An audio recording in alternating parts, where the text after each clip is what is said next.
Hello, everyone, and welcome to From the Ground Up podcast. Got another amazing podcast coming up for you this week. And if you guys could, much like last week, give this a thumbs up or give us an iTunes review or wherever you review these podcast things, that would be super awesome and it would help the podcast. I'm doing really bad at talking. Good start. So, as far as what I have available, I have plenty of corn snakes available as well as substrates on the website. I'm going to be adding corn snakes as I go here.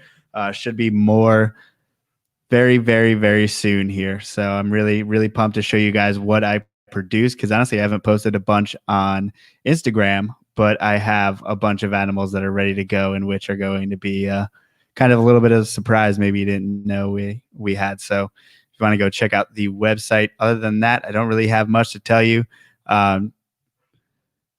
Yeah. Today's podcast, you may know him from Ragebeard Reptiles. He works with Apodora Papuana. He works with Breadlie. He works with Inland Carpets. He works with Brisbane's, all types of Morelia, as well as Apodora. Austin Warrick, welcome back to the podcast. Thanks for having me on, man. Good to be here. Oh, yeah. I always love having a friend on so we can just bullshit snakes. Yeah. Fuck yeah.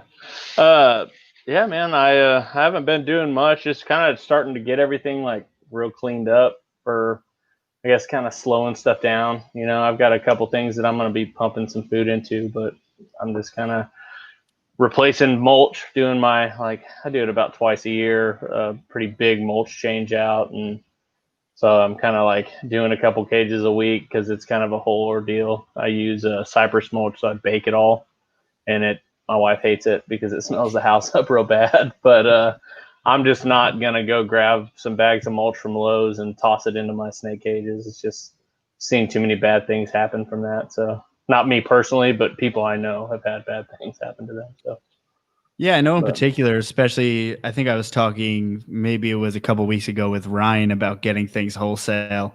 And a lot of times when you do get things from, say, a farm store or stuff like that, especially Aspen, I've had those little wood mites, which are harmless. But yeah, I'm sure it's probably the same ordeal with the cypress mulch. Yeah, I've actually heard of dudes getting legit mites from cypress mulch. If you're not treating it, like you're not, I just bake it. I throw my oven up to 450 and toss I get those giant, it's like what you would cook like a casserole dish, but it's disposable. It's tinfoil disposable pans. They're like 6 inches deep or so. And I fill it full to the top and I stick it in the oven for 30 minutes at 450. And as long as it's steaming when it comes out, then nothing's living in that. And I feel safe to toss it in the cage. I just kind of pull each snake out at a time and put them in in a bath or whatever, a little hydration bath, and let them do their thing in a tub, and for the next 2-3 hours bake mulch to replace in all their cages. So it's time consuming and it's a pain, but I don't know. I only do it like twice a year and I spot clean. I'll do like a couple batches and like fill in if I start to lose too much from spot cleaning, you know. But I mean, it's not that big of a deal. It's a little time consuming, but it's cheap. And it's not having to gut a whole cage when you're using paper and replace everything, which drives me nuts. If you ask me, that's time consuming. And that cypress comes in a little bit like damp right out of the bag, right? Yeah, sometimes too damp. Sometimes, honestly, like I have to I got a bag this last batch. It was just like soaking wet, and you can't put that in the cage with the snake, obviously, because it's too much humidity. And I've actually ran into a problem with that with one of my wild caught Apodora that you live and you learn, but she's my younger one, my younger female. I put her in a cage and I thought, oh, it's kind of damp. I baked it and everything, but I guess it just was too wet, and the tub didn't allow for enough air transfer, and it ended up getting too moist. And she was wild caught, and she was pretty fresh, you know. So I figured there's going to be some issues anyway, and I'm not entirely sure that that's what caused it. But she ended up getting a mild upper respiratory about 2 weeks after I got her. She was in pretty rough shape whenever I got her to begin with, but I'm sure that didn't help things out. So I try to refrain from putting even the too moist stuff in there. And if I get a bag that's real wet, I'll just refrain from even baking that. I'll stick it out in the middle of my yard and let it kind of bake under the sun, cut a couple holes in it, and then bake it in the oven once it's dried out a little bit. Yeah, that's something that I used to use. I mean, probably when I was keeping more Morelia and other rare pythons, I was using it a bunch more. But I had found that kind of when it dried out, it stayed dry, which I'm sure is not a problem there in Texas. But when I was in like upstate New York, it wasn't It cutting it as does far as rehydrating. if it dries out, it gets real dusty and it's hard to rehydrate. You really have to soak it down to do that. And so what I just do, any of my cages that have that in it, typically twice a week, I'll just take my like 2.5 gallon pump sprayer and just completely saturate the cage. And I've got all my big cages have really good ventilation, so I don't worry about like things getting too funky, you know. And I've got air purifiers that I run, and I do an air exchange in this room once a week whenever I do my deep clean weekly. And you know, as long as you keep it super wet a couple times a week, you don't run into it. But there is a point, like after about 6 months, it's like it just can't. It's like it doesn't work anymore. It's weird. Doesn't really make sense why it wouldn't. But it's like something changes and it does get too dry, and that's kind of why I change it out every 2 or twice a year, just because. And that plus you get a buildup of funk, and it kind of just breaks down and gets real dusty. So, like last time I was there, this like a week ago, I was doing it, and I'm allergic to a lot of trees, like a lot of trees. And so I'm like dumping all this old cypress mulch out, and it puffs up in my face. And dude, I was like, it was bad. I was having like an allergic reaction. I probably was having like a mild allergic reaction. It was pretty bad. I was coughing for the next like 3 days after I did that. So I think next go around, whenever I'm changing stuff out, I've got a like 3M cartridge respirator. I think I'm going to end up wearing that because it messes my lungs up really bad. It sounds lame and wimpy, but I think I'm allergic to it. So that's great. No, man, I don't blame you, because a lot of times I try to break up like cocoa core and cocoa chips, and I try to do it as dry as possible because I'm usually mixing it with other things and substrates, and I'm looking to get an accurate weight on them. Like I don't want to have damp cocoa in some of my substrates that I'm selling, because obviously I want the weight to be accurate. Yeah. So I do my best. Like I will take an actual handsaw and I'll saw like the cocoa in half and stuff like that. Mm-hmm. And dude, dust just kind of flies everywhere. So I always wear at least like a mask that kind of helps, which I mean, back in the day, that was kind of a big deal. Like, oh, I got to go out and get a mask, but now it's just kind of what we do. So yeah, well, I do contracting, so I got like those cartridge 3M like painters ones that like you can like twist off and replace it. Yeah, like a legit one. So I've always got it in my truck, and I don't know why I didn't think to use it last time. But it's more than just like the tree. Like you're breathing in like funk from like the animals peeing, and like there's a lot of stuff. So it's probably not the best thing to be breathing in the first place, you know. Even though I do run a pretty decent air purifier in here and all that stuff, and I clean my filters out on my split unit, you know, my AC heater unit. I mean, it's probably just not the best thing to be breathing in. I was coughing for a couple days, and I was going into homeowners' houses because I do all this work for people, and I'm like coughing. I'm like, I don't have COVID. I breathed in a bunch of cypress mulch. Yeah. Sounds so normal. It makes for an awkward conversation, you know. Yeah, so not a lot of people, I feel like, pay attention to airflow. So can you talk a little bit more about that? So the beginning of like doing this for me, I was like a lurker quite a bit. I didn't contribute, and I still sometimes I feel like I should probably contribute a little bit more. But I just remember being on the forums and people talking about like doing air transfers in the room, because a lot of people have the same kind of setup that I do, where there's not ventilation in here. You know, what you have in here is what you get from opening and closing the door or opening the window, you know. So a thing that I latched onto pretty early in my keeping of snakes was being anal retentive as hell about cleaning my water bowls and stuff out, not having any kind of stagnant water. Week tops. I mean, tops usually I try to go like 5-6 days. And also the air. I mean, I just kind of put my snakes in the perspective of, if I was stuck in a room all day long, I wouldn't want to be breathing in a bunch of funky ass air that there's no air transfer. There's nothing that's scrubbing the air, you know. Being in a room like this, I fight with things like mold, just because of the humidity down here. I mean, so we have about like a month where in the summer where it gets kind of low, like August, it's not humid. It gets so damn dry. I mean, you live down here, you know how it is. It's like, it's humid from June through July and the early part of August. And then like mid-September or August to September, it gets pretty dry typically. This year's kind of a weird year. It hasn't been, but excuse me. Usually it is extremely dry here in August. And then you have, it gets real dry in like January, February, but that's more, I think, running heaters and stuff, which is what everybody deals with, you know? But I open my window. I make a point, as long as it's like decent temperature outside, I'll open my window. And when I say decent, I'm not talking about cold. I'm talking about it's too damn hot down here. I'll open my window, even when I'm just like coming in here just for a little bit, just to kind of do a mini air exchange. And then usually, whether it's Saturday or Friday night or Sunday, when I'm doing my deep clean, which usually takes me, I timed it, it's between 4 and 5 hours, depending on the week and how tired I am. I remember we were talking about that last time we were on, so I actually did do a timing on it. And I'll open that window and I open the door to my snake room, and I just let it, I let it like suck all of the air, just kind of become like a breezeway, you know.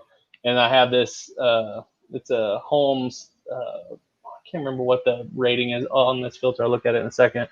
But it's an air purifier that I have cranked up to full blast 24/7. I don't ever turn it down. It's constantly running. The little things like air and water purification, I think that's like the most minimal thing that you can do to make sure everything's okay. You know, I keep a fairly low temperature room. I mean, it may get up to 80 every once in a while, but typically it's like 76, 77 for my ambient in here. So I don't worry about temperature too much. Obviously you don't want to get too cold or too hot, but I kind of try to keep it on the lower end of like comfortable things, you know, for them. So yeah, I think we've all had that time where we open up that tub and it's kind of like a urate shit sauna in there. Yep. And you're just like, there's no way that is cool. Yep. And I'll even, like, if I get it to where it's like that, like sometimes I'll have mulch that would, like, they'll dump their tub or whatever, dump their water bowl in their tub. I'll just take like half of that mulch out and put fresh mulch, because I'll bake some and put it in a bin so that it's just ready to go. And I'll replace it because I don't want stuff to be sopping wet. I just don't think it's good. It breeds mold. Like I said, we fight mold down here, or I do, pretty bad. This split HVAC system is behind me. You can't really see it. It's like up there. You can kind of see it right there. Yeah. But it gets moldy in the fan and stuff. So once a week, whenever I'm doing my cleaning, I cut it off and open it up, and I bleach everything out inside there, just so I'm not throwing mold spores and everything all over the place. It kind of is what it is. You know, I haven't had any negative things from the mold. I don't really get mold in my cages, but it is in here. You know, I don't see it on the walls, but it's in my air handler. So that means there's mold spores in here. So I just do as best I can to mitigate that stuff, which is why that's a big reason why the air purifier is in here. And I change that filter out once a month. So, and then I guess for reference, if people don't know, you're pretty much in a detached garage, right? That you almost completely sealed off. Yeah, it's completely, like, nothing can get out or in here as far as snakes are concerned. So it's sealed, but it's detached. Like, it's like you have to go outside to get into it, but it's not like, it's still stuck to the side of my house, if that makes any sense. But yeah, because when you think detached garage, you think of that like bigger structure off of the house, and a lot of them. It's not quite like that. Yeah. Yeah, but it seems like a place in which really has trapped humidity for you, which I mean, Yeah. some people are definitely jealous about, I'm sure. But It's set obviously up. it's a It's lot. set up pretty good. Like it's nice. I feel like I fight to get the humidity down a little bit, honestly, than I do to pump it up. It's easy. In the wintertime, I just take a small humidifier and barely turn it on, and the humidity rises like nobody's business. I mean, I think humidity is definitely like there's a plus in it, but there's also negatives like mold and bacteria and shit like that. So And are you keeping a higher ambient in that room? no, like I said, it's the ambient's like 76, 77 typically. It'll jump up if we get like a real hot day in August. It can get up into like 80, 81, but I really try to. I don't like letting my room get too high. I've had I come in here when it's in the like low 80s and everything looks uncomfortable. Everything's like cruising around. It doesn't look like it's happy in the cage. And I'm just like, well, I need to crank it down. And I fight that in August typically, but that's pretty much the only time of the year that I really fight my ambient temperature. And it's just trying to get that temperature down because the insulation in this place sucks. I've done my best to do what I can with it, but it's a house that was built in the late 1950s, and you can only do what you can do. So. And right now you're kind of transitioning to fall as we all are. So, and you have things like breadlie. Yeah, So, and those are, pythons that, I mean, almost brumate like I would my corn snakes. So they what are do. you I doing in brumate this them pretty. transition? So right now, so my schedule kind of goes because you know how it is down here. It takes a while to get cold. So the last time that anything in my collection feeds, pretty much anything other than I may like depending on like baby corns, I'll feed baby corns, but because I've had some die on me from not doing that, they don't handle that very well, at least not in my collection. So, um, I typically will shut everything down as far as feeding in October, and I keep temperatures kind of in the upper 70s, like probably crank it down just a little bit, not much, like 75 ish, but no food. So Halloween is like my cutoff day for food. I don't feed anything, not even the poplet, nothing. I do pretty strict food cycling when it comes to that. And the corns and even the bull snake that I don't breed, but it's just a pet. They get put in a tub with a water bowl and they get stuck out in the garage on the concrete floor with cypress mulch, and that's it. I don't put any heat with them at all. All of them go outside. And then the breadlie, they go out and I've got these, I don't even know what you would call them, the taller, oversized tubs. I don't even know what the size of them is. There's a bunch of them up behind me, up here. You can kind of see them up there, maybe. Yeah, up there above the cage. Barely. The lighting in here blows. But anyway, they're the bigger tubs. They're probably like 2.5 foot tall by 3 foot long. And I put perches in them. They get a hide, they get a water bowl, and I only run lights. So just like heat lamp, like basking bulbs, and they're all of those are on timers. They get between 6 and 7 hours of 92 degrees on a hot spot on the perch, and it cuts off. And as cold as the garage gets is as cold as they get. Like that garage will get down into the upper 40s. I don't mess with them at all. And with breadlie, it seemed to work really well. I have great success with them. Fingers crossed, pretty much every time I've paired a breadlie, they've gone. Doing that method, for me, it works. I know some people down here in Texas and in the South struggle to get them cold enough to get them to cycle. I just kind of sounds like abuse, but they don't get sick. I mean, they're tough as nails, man. So, and they go down, and I let them do that until say like the second or third week of February. Depends on how cold the winter gets. If we have like a real mild one, I may like stretch it out a little bit. But here lately, we've had some decent winters in January, February, to where it's getting down. And so usually about the second week of February, I bring everything back into the snake room. They go into their cages that are permanent fixtures in here. Their cages never leave here. They move out into temporary like brumation tubs, brumation setups, which isn't what it is. It's not brumation, but you know what I'm saying. Yeah. A cool down setup. I don't know. And I don't keep any of the males with the females, and I did this one year with my Brisbanes, and she slugged out, and then I didn't do it this year. She slugged out again, so I'm gonna try it again and try to get them cold again because they're more southern ranging, coastal. And then I'm gonna pretty much do the same thing with the inlands. I've talked to a couple guys, and they said that it's pretty much the same recipe as bredli. So I'm in a pretty good routine with my spring breeders. And I think that this is going to be my first year pairing my Malgline inlands, which I'm pumped about.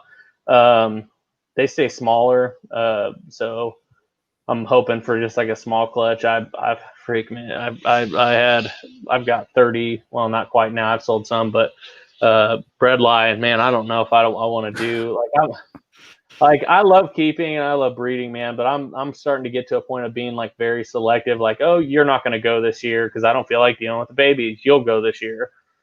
I don't feel the need to like put a bunch of shit together just to get a bunch of babies. You know what I mean? Not that I don't want to produce babies, but I just don't feel like it can get overwhelming. And I'm sure most people go through that period of like, oh, I produced too much. And a couple years back I did that, and I don't want to do that again because it turns this thing that I love into something that's like, oh man, I just got off a freaking 12-hour shift. Now I got to go spend 4 hours in the snake room, which a couple hours in the snake room is zen. 5 hours after a 12-hour shift is not zen. It's work.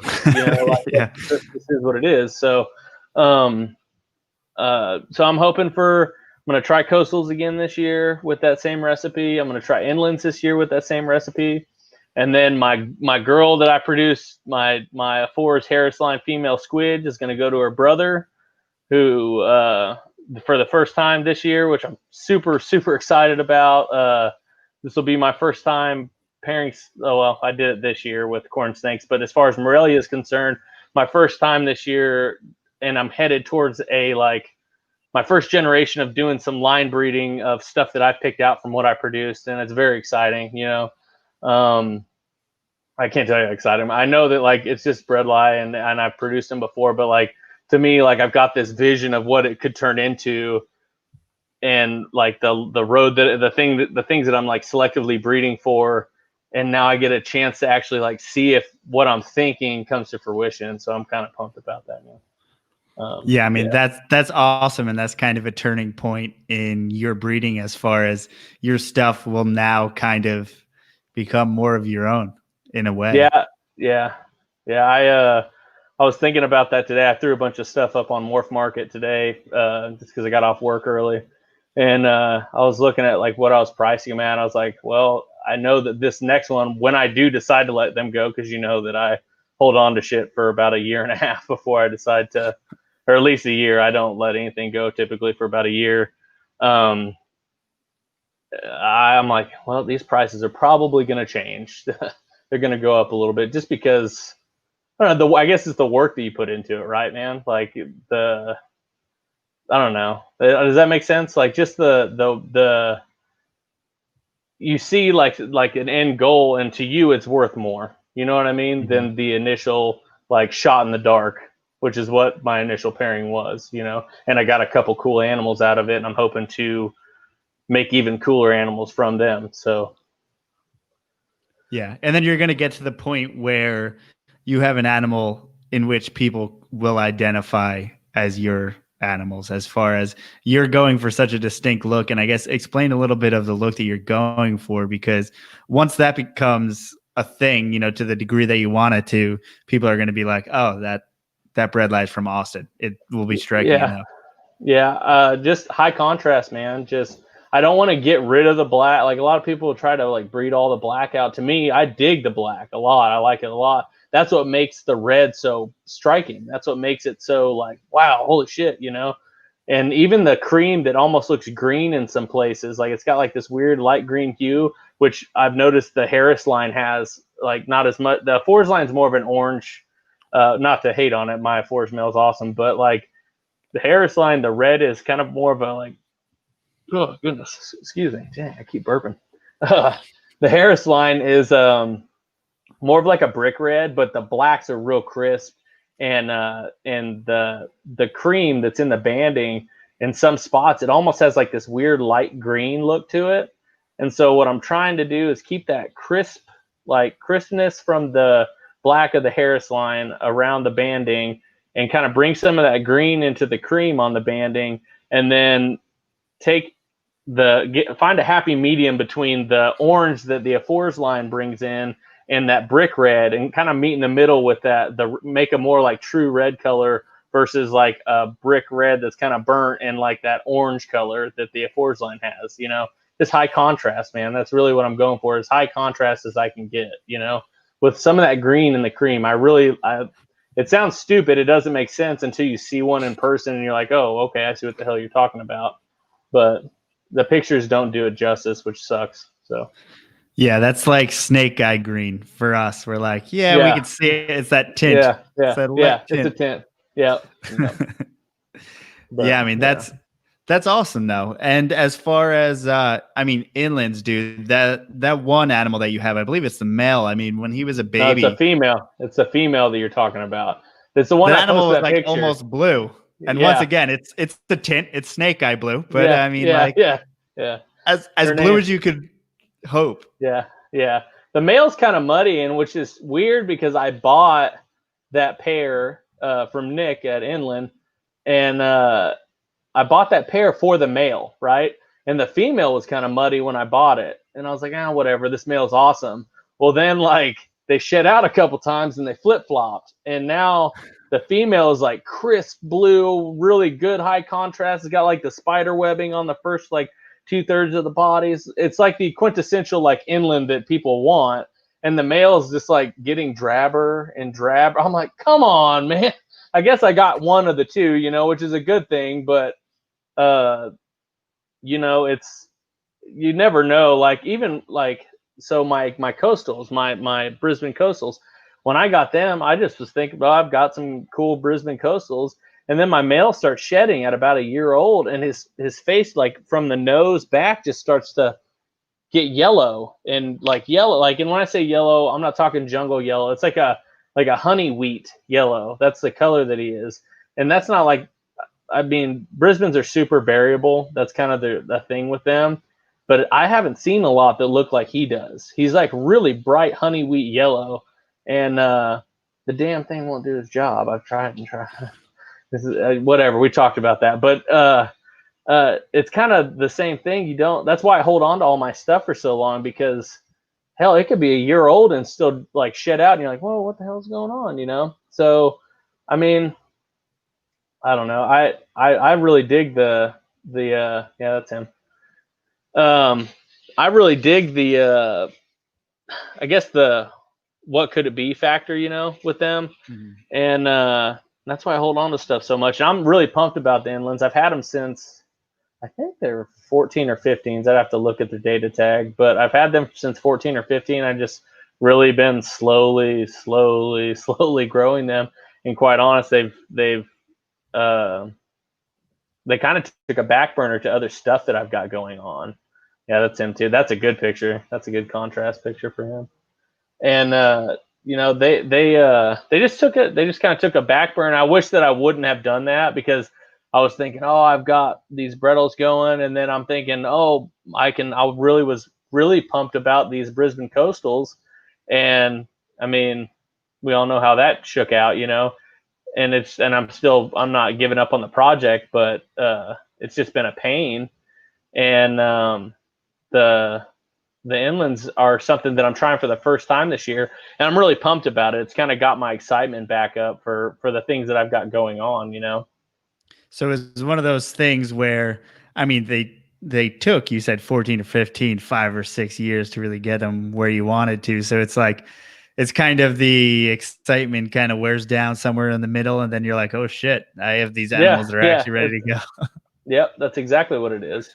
And it's not that like I didn't care about them or anything, but I just had other stuff that I was pumped up about, and so I wasn't like hammering them with the food that I probably should have. They could have went last year had I been pushing the food on them, but I just didn't do it because other stuff. I don't know. We all have that stuff happen, I'm sure. Yeah, 100%. And now that you are focused on it and everything, that's a good one. That's a good one. Yeah, man, these things are awesome. I mean, what first got you interested in the inlands? And I know that you were pretty early on as far as the project goes. I just like messing with stuff that, like, I mean, I don't even know. I guess I like weird stuff that not a lot of people are typically into. That's some of it. And then also Nick Mudden gets in your ear when you're talking to him on the phone. He's like, man, you should check these out. He's one of the best salesmen ever. And that's really what it boiled down to, honestly. Like, he's just like, hey, you're buying these. I'll hook you up. We can do a payment plan. No big deal. Da, da, da, da, da. And I'm like, oh, cool. Yeah, those are badass. Not a lot of people work with them. I'll give those a shot. And then now all of a sudden you're kind of seeing this, resurgence in interest with them a little bit. I've been hearing about them on a lot of podcasts here lately. People are like, oh, people are sleeping on inlands. And I'm like, I haven't been sleeping on inlands. I've had inlands for 5-6 years now, I've been sleeping on them in my own collection, I guess. Not giving them their I think that picture won the calendar contest, pretty sure, a couple years ago. But couple years ago. Not giving them their that's the one. It's the one with both of them on that tree. That was in December, I think I took that picture. Everything. I was going to say a bare tree in Texas. I mean, it must have been a little chilly. It wasn't cold. I mean, I wouldn't take them out if it was cold. You know how it is down here. It'd be 65 degrees at Christmas time. So, but it will be 80 degrees, then 50, and all over the place. I want to pull something out, show you somebody that.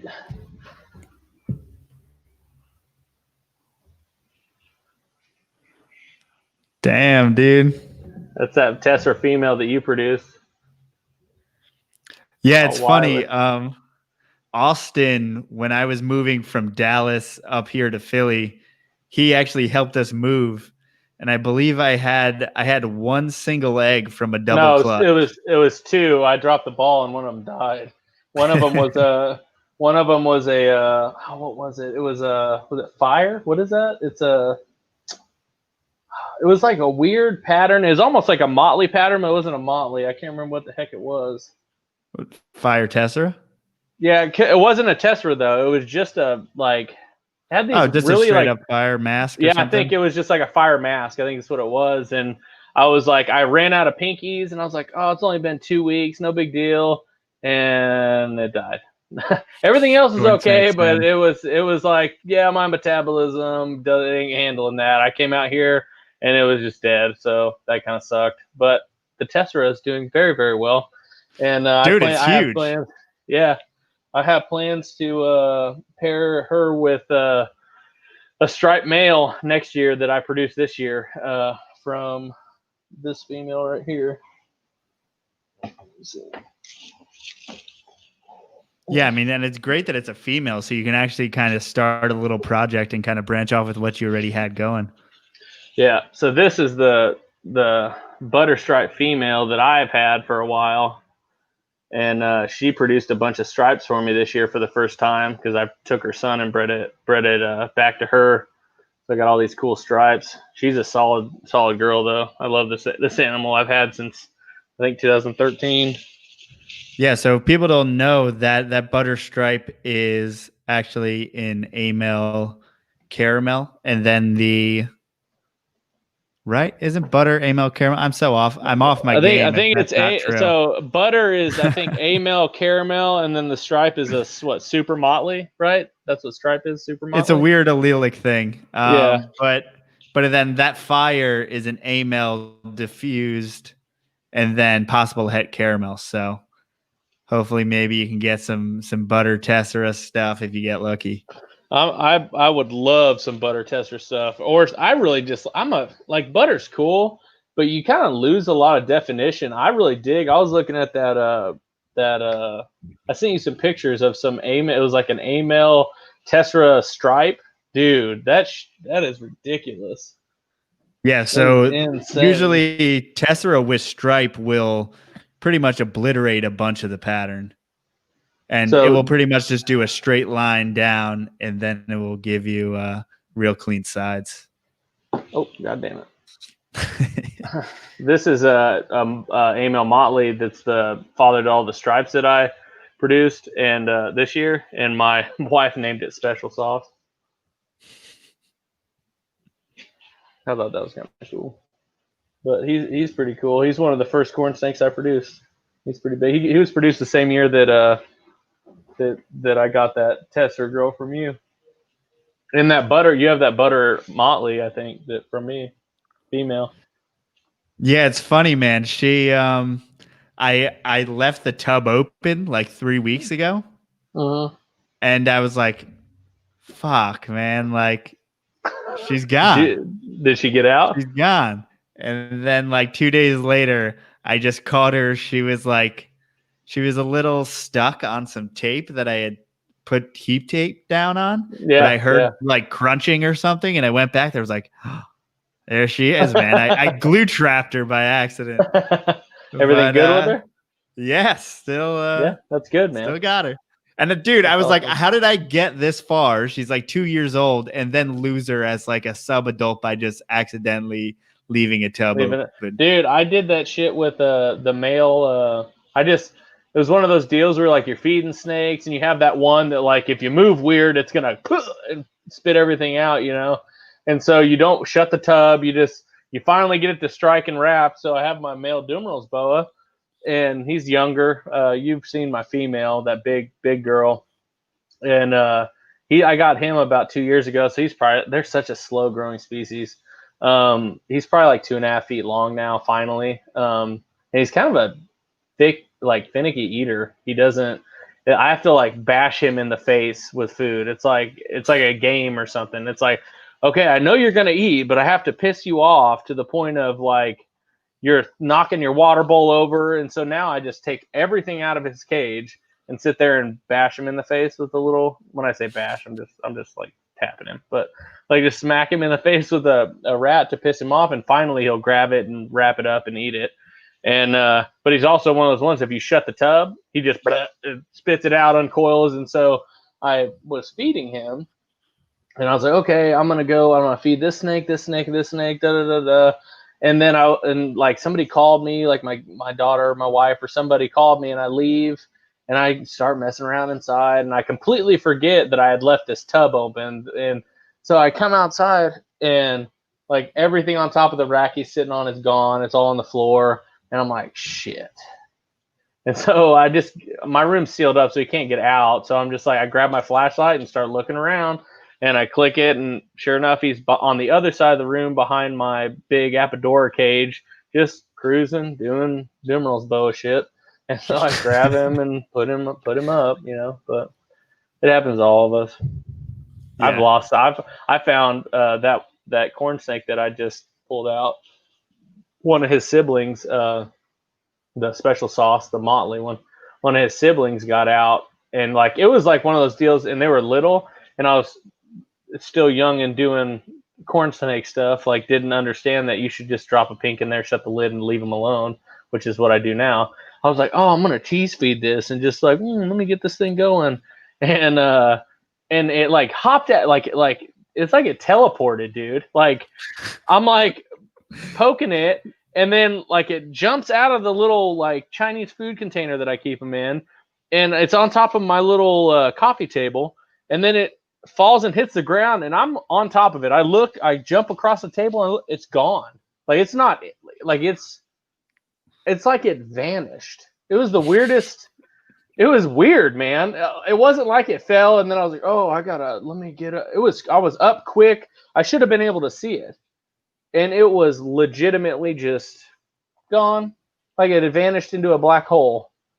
And I tear the room apart. I'm looking. And finally, like we all have had to do, you just go, well, hopefully I come in here in the middle of the night and it's out on the middle of the floor. I don't know what the hell else to do, you know?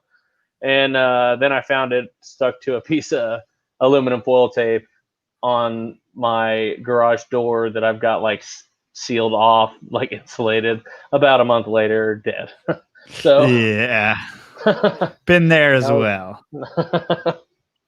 Yeah, I started putting the tubs within a giant container because every single day I was having corn snakes just jump out. No matter how safe you try to be, they'll go in a way that you don't expect them, and they'll jump out Dude. of the little containers, man. They're crazy. It was like it defied physics. It was strange. Like I remember my wife was in here. She's like, "Where did it go?" I'm like, "I legitimately have no idea. There's only a couple places it could go." And I was like, probably hadn't even hit the ground before I was looking over it was just gone, just completely gone, dude. It was weird. Yeah, But I had an Everglades rat snake jump out, and then it was almost like it was alien abducted into the heater. I saw it go, and then it was like it was under the heater, and it just fucking like went straight up, and then like I tried to take the heater apart, and it wasn't in there, and then I found it. So it was on the second floor of the house, is where the heater was. And I found it in the basement on the back of the incubator downstairs in the basement. So it went 2 floors down into the basement somehow from the jeez, heater. that's Yeah, nuts, yeah. dude. But yeah, found it on the back of it. Actually, after I sold the incubator on Craigslist, I was getting it out and I was moving it, and it was Like in the to back clean it up. coils of like the wine fridge. Yeah, no, I was literally taking it out to bring to the person who bought it. Like I had already cleaned it out and stuff. Oh, sorry about that. I don't know, big deal. I was just nonchalantly just plucked it. Hey, But yeah, and I think the biggest thing is having your room sealed. I mean, it's huge.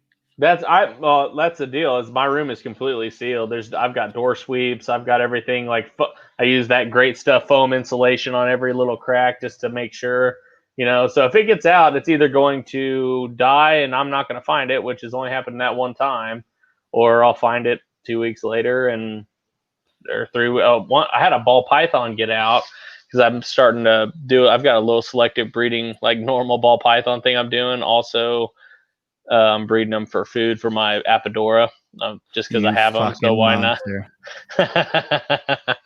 Hey man, snakes eat snakes. Life eats life.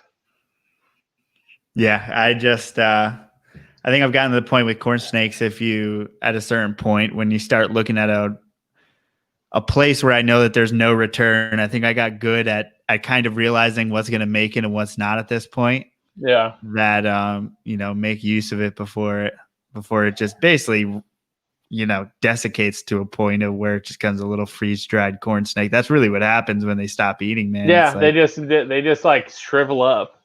Right. Completely. That's what happens for sure. I've had I've had luck this year, man. I had so I say I had luck. I had a clutch of 18 for that with that female. Her name's Corn. Funny enough. So my daughter named her because she's yellow like corn. And I had a clutch 18, and I don't know if it's just like inbreeding depression or what, but 6 of those 18 eggs just crapped out, and all of those 6 were stripes. All 6 of them. I opened them up. They were full dead in the egg stripes. So I think there may be something there a little bit. I've had similar woes with stripes. Really? My 2 from this year have done amazing, but other than that, I've had some shitty luck. So these guys, and that's with the recessive stripe, not the. Yeah, I think I don't that's know what the mine difference. is, right? Where's I'm pretty Laura? sure that's what Laura's not in the. I think mine is. I'm not I just breed them to. I'm not a genetics guy with corns at all. You're way more versed than I am. You kind of are the one that got me interested in doing this stuff anyway. I mainly do Python stuff and a couple boas. My little Amazon tree boa devils over here. Yeah, man, I can't believe you're doing that. But go dude, ahead with the corn snakes. Yeah, we'll get to that later. I've got some screamers, man. I've got some freaking beautiful You Amazons. really do. But the corn snakes, I had luck. So the 18, 6 of them died. I think it was one motley that was dead in the egg, which is kind of weird. Typically, that I don't have that issue. And then the other 5 were stripes. And then the 12 that were left, 6 were stripes and 6 were motleys, either a male or butter. I don't remember. I can't remember honestly. I'm not keeping any of the motleys, and I'm going to hold on to the stripes until I can see like how clean they are, so I can hold one back to put with the tester I got from you. what is the right way to say it? I always say tessera. I hear people say tessera or something like that. I always feel like I'm speaking like a hick when I say tessera, like I'm being lazy, but whatever.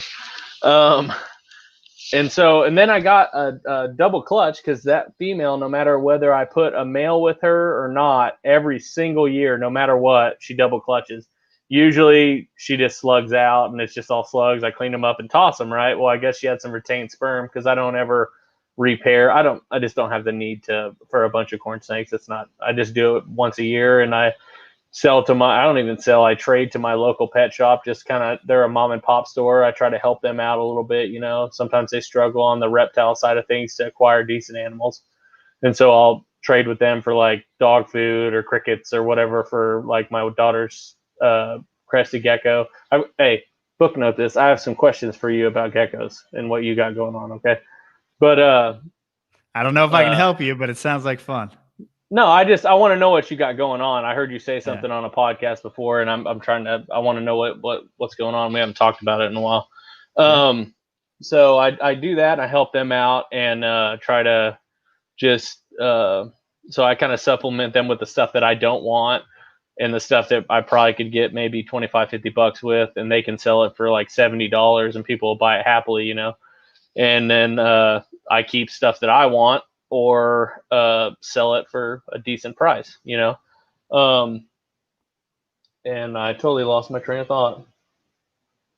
Corn snakes.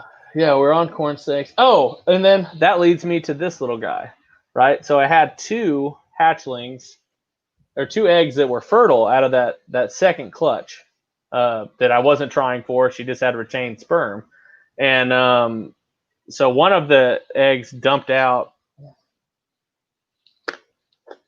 took a dump right before this one hatched out. So I'm imagining it was a stripe. I didn't open it up. And then this little guy hatched out. It hasn't shed yet. So it looks a little weird. And maybe it was just that day. He's trying to bite me. But do you see how the head's kind of a little bit domed? Remember, I talked to you the other day about it. But you see that kind of? Yeah, I can even see it. Yeah. Yeah, it's the first one I've hatched out like that. And it seems fine. It's feisty. He's trying to bite me. Very thick, like really good weight. Like really, really good weight. But he's biting me. But I'm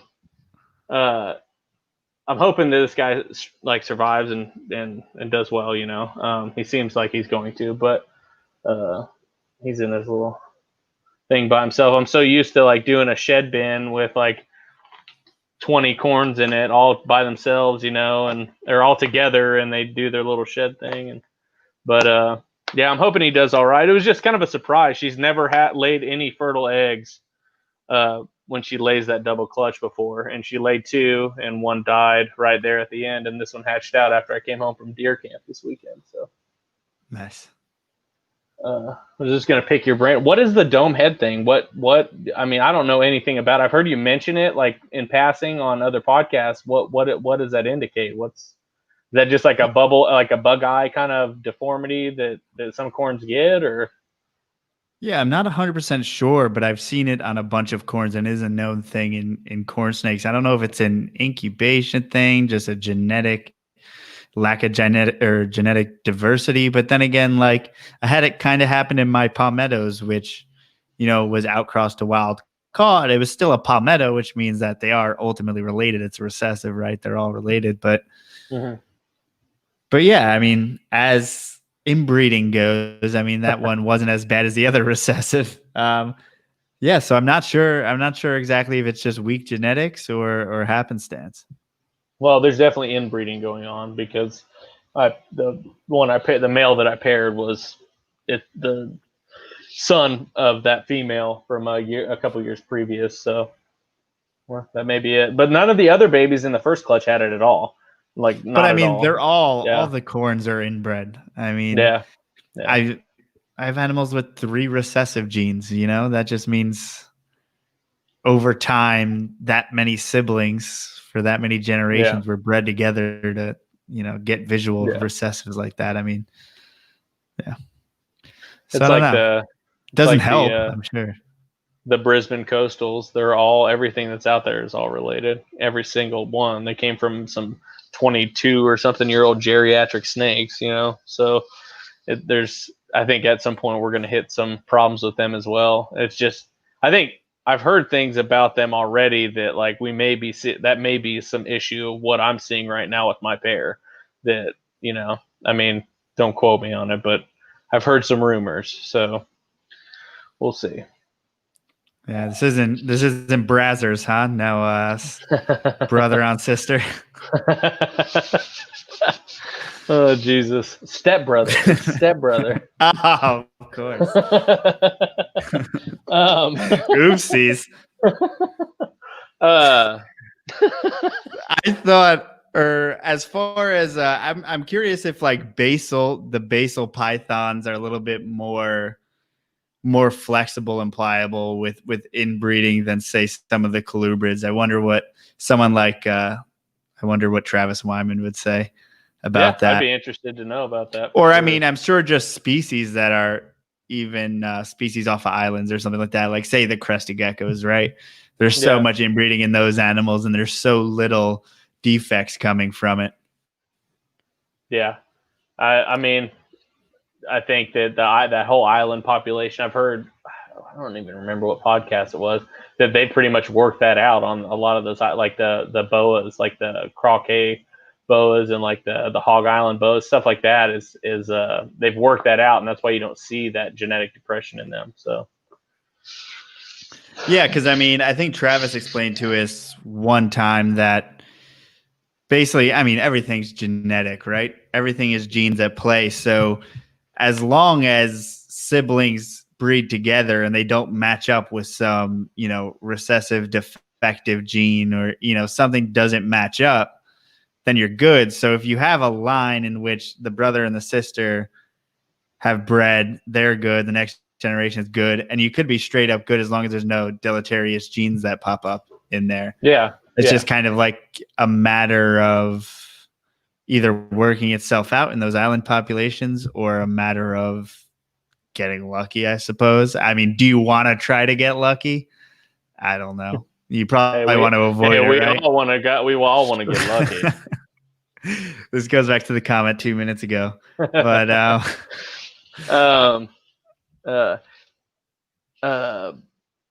my partner in my poplin python project that I've got going on, we were talking, and he's like, "So we're gonna pair him this year," and I'm just like, "Man, I'm like, I know the risk. I get the risk of it, you know, but at the same time, like at max, both of my bigger animals, which you know one of them, you haven't seen the second one, but at max, you have one that isn't the one from Kevin, the male from Kevin.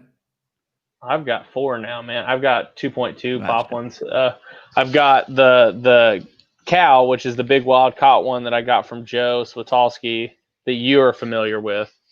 That I think you've held. It was here when we did that video and stuff. And then I've got a male the one that you held when you were here, we thought was a female, and it's not. It's a male. It was missex. And then we've got and typically in that species, males are actually harder to come by, right? Yeah, as far as imports go, they're way more difficult to come by.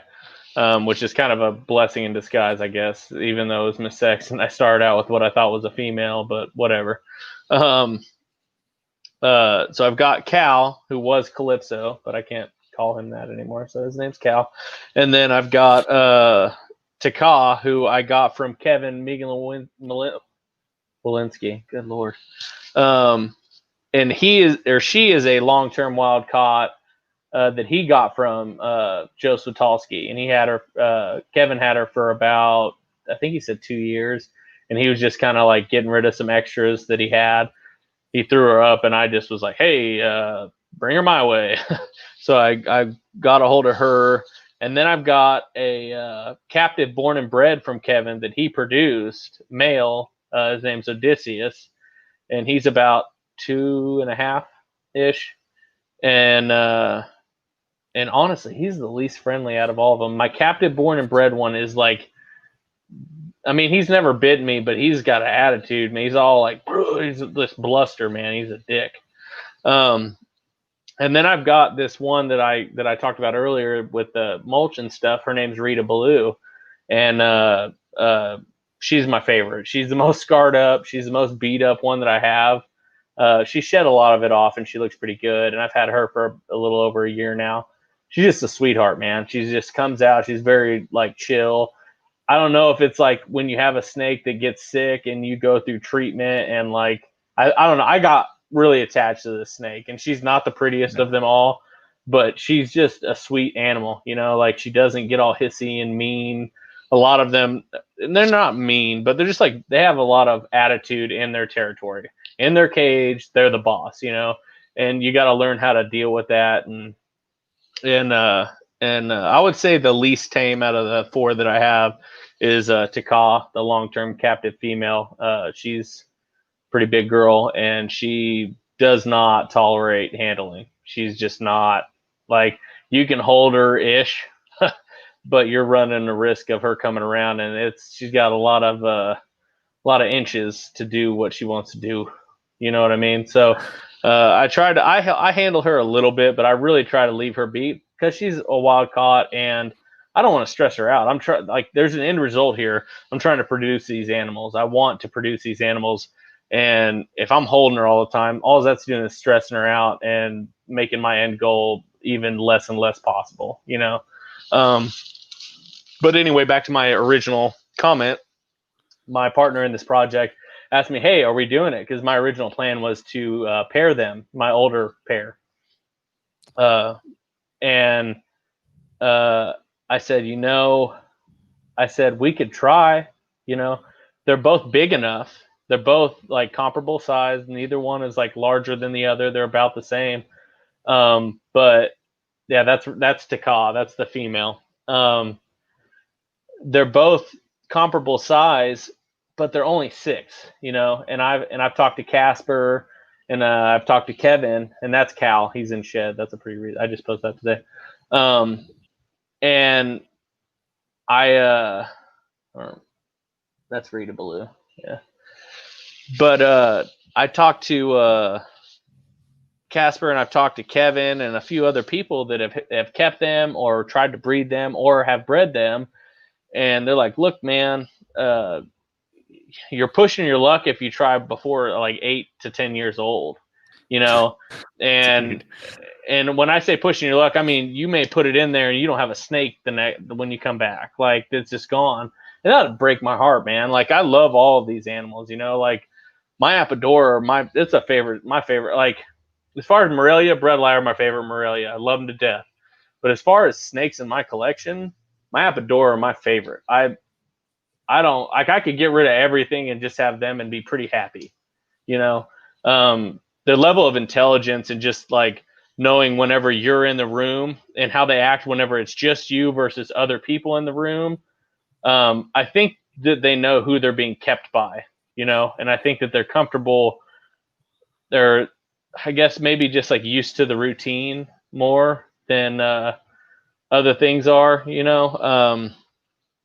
I don't know. It sounds stupid, and people say it about all kinds of species. It's like, oh, they're smarter, da da da da da. And I get that, and I'm sure that there are smarter snakes and other stuff that they keep. But these guys are just, it's just a different level, man. It's like they cock their head and they look at you like, like they're like, it's not sizing you up. It's figuring out what the hell's going on, you know? Is that Riley's post? That's his? Yeah, so Riley yesterday actually posted up an Apodora, and this is a really cool looking one in comparison to like a lot of yours, and it seems like they change color a lot. They do. But your animal, Rita Ballou, she was rather yellow. A lot of your animals are pretty dark coloration with almost like a stripe down the back, but this one's almost gray, more of an olive python type, Australian olive python type of look. But Riley it still has that phenotypical, like the gray on the face that all of them have, which is really cool. And just that head is just, there's obviously something different that really, it makes it distinct as far as all the other pythons. I mean, just pythons in general. I mean, it's really not like anything else. But Riley said probably the most intelligent and observant snake that he has, and he has Crebos, which people, Yeah. I mean, they're a very visual snake. He said Apodora, Papuana are in a league of their own. 100%. So, I said, dude, I told him I couldn't agree with that statement more because, like, I feel like I have a pretty decent sample size of species that I work with. You know, keep Dumerals boas. I have Woma pythons. I have corn snakes. I have all kinds of Morelia, ball pythons, all kinds of stuff.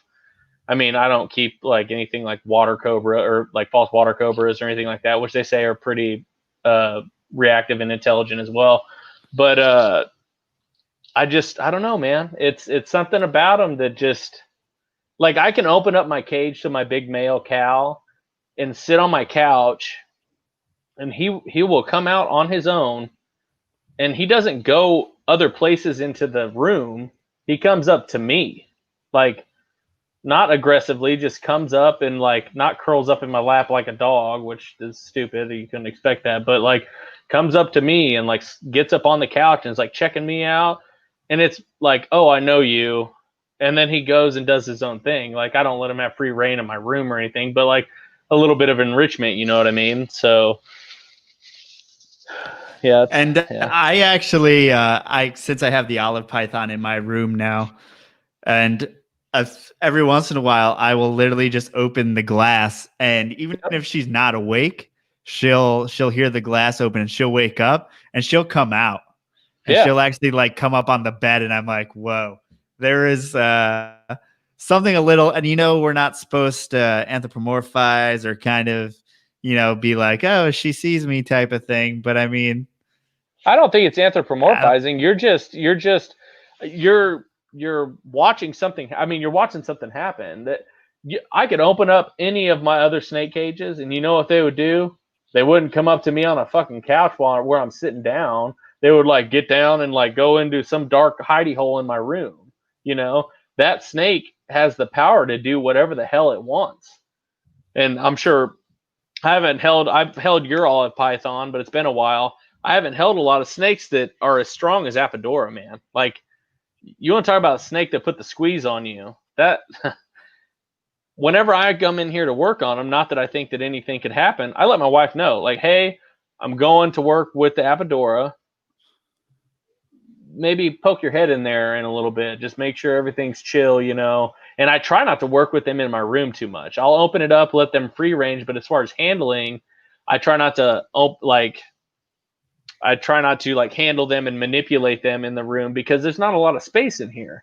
So typically what I'll do is I'll open up the room and I go into my backyard and then I handle them out there. I let them get some enrichment because it's a big snake, and they being stuck in a cage all the time is not cool, and with especially how intelligent they are, they need that stimulation, in my opinion. This is everything I'm saying is my opinion. So yeah, dude, I had a 8-foot olive python. She went up the windowsill and all the way up to the top of it and was going around like athletic, huge. I mean, everything. They're climbing like cliff faces in Australia and stuff like that. You've seen that one get eat a crocodile and drag it up.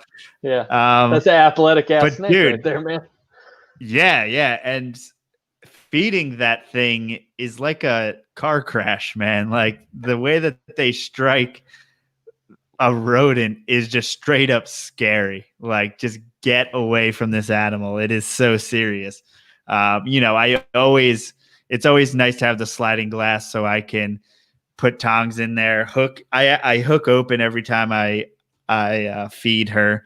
And I mean, in the tub, it's absolutely necessary because she's always ready to go. But in the cage, even when I can see her, I still don't trust me being in front of the opening at all. I mean, I just try to stay out of the way. So my younger two. So this is something that I've noticed. Like, my older two, even the one Taka, who's a little bit more wild, a little bit less handleable. Not that she's even ever bit. She hasn't bitten me. So I say she's less handleable. She's never bit me ever. I want to say that for sure. They're so gentle, and they're in open front cages, and they can see me. They get used to me coming in and out of the room. like there is no fired up wham hitting stuff. I just take the, like what you hear about Crebos, I take a little thing like a plate, I put their food on it, and they go in there and they eat their food off the plate, and that's it, man. Like there's no, but then the two younger two that are in the tubs, the opaque CB70s that I have, it's an animal plastics economy rack. When you open that tub with a hook, because they're expecting. I love, that's my favorite picture. That is my favorite picture I've ever taken ever of any of my snakes. I love that picture. I know it's in a cage, but that right there, man. Oh, I love that picture. Don't fuck with that animal right there. Yeah, that animal will hurt you. But that's Cal right there. That's the OG Apodora in my collection. I love that animal.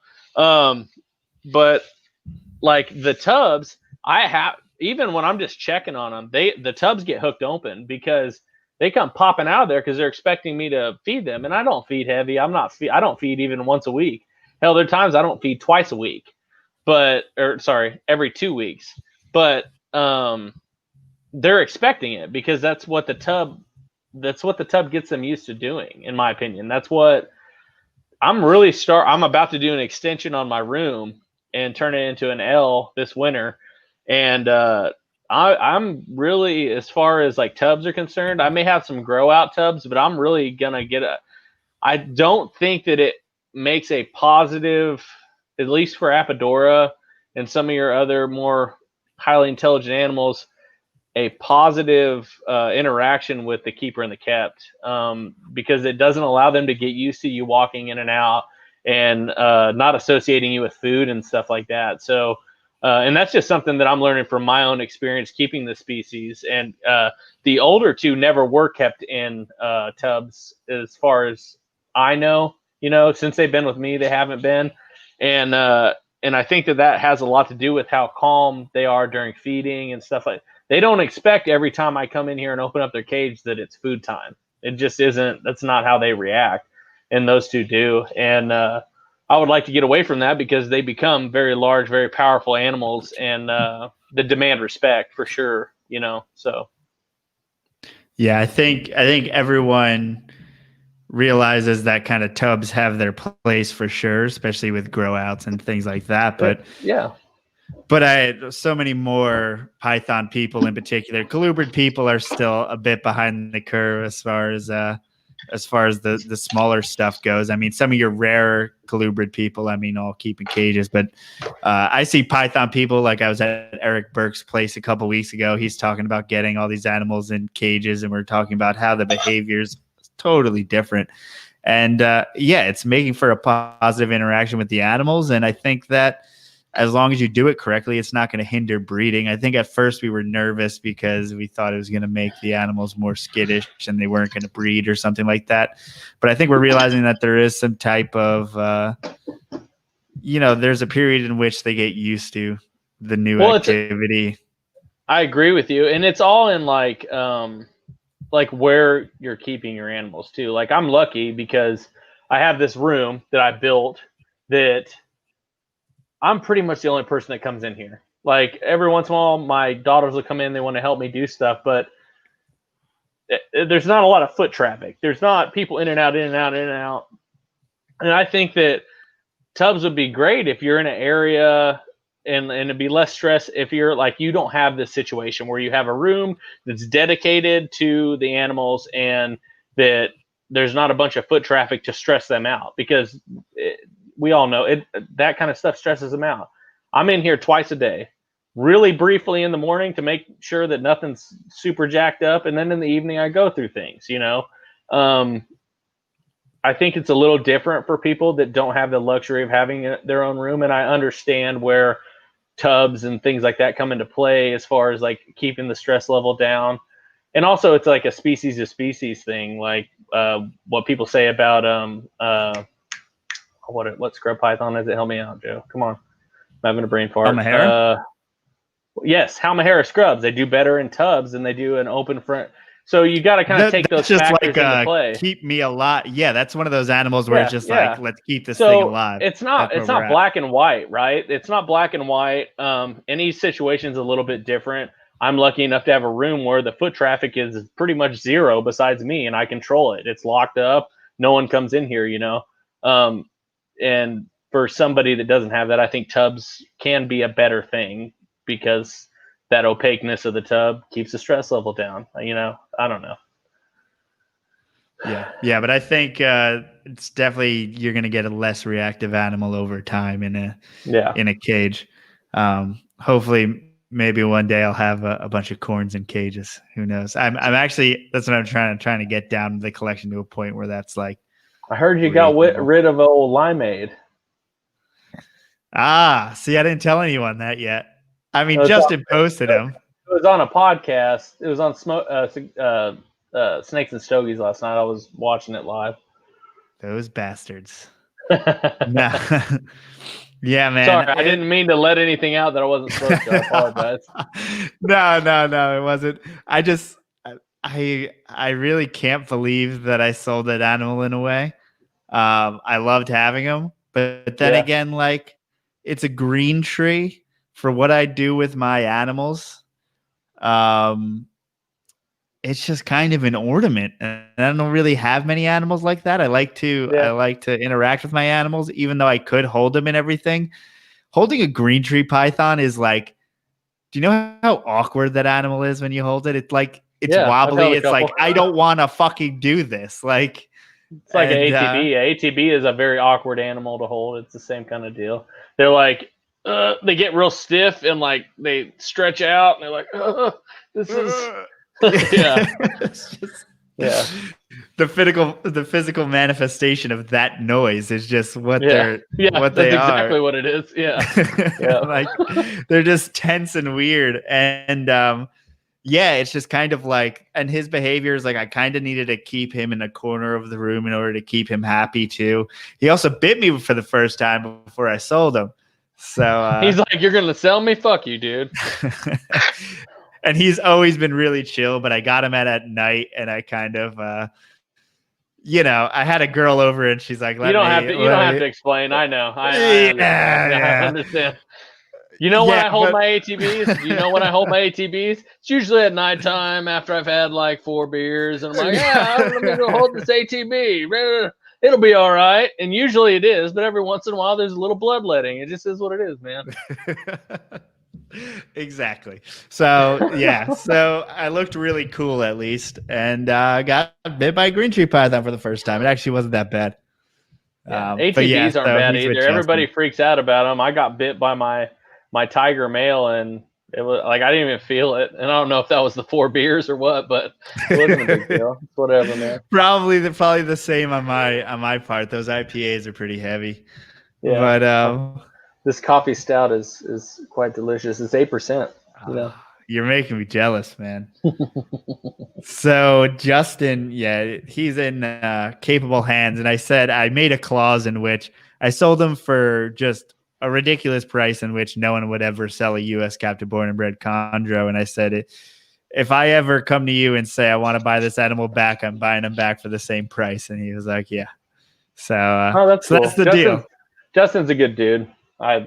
He's in capable hands for sure.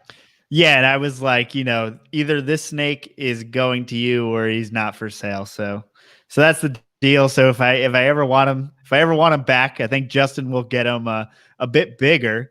I think he opened it up. He's like, "What the fuck is this thing?" He was a kind of tiny little green tree. He wasn't a very big, at least from what I remember, he wasn't a very large green tree. No. Like you're making me want to pull out one of my ATBs. Well, I don't know if you, on like hour 3 of with Riley and Andy one time when we had a lot of fun, Riley was getting bit by the ATB. See, I don't mind the bite. It's just the fucking burnt tire fire musk that they do that I can't. It's nasty. You shouldn't get rat snakes then. But that's a beautiful Amazon, dude. That one was produced by Keith Flax. That's a female. And then, hold on one second. I'm going to pop these out for 1 second.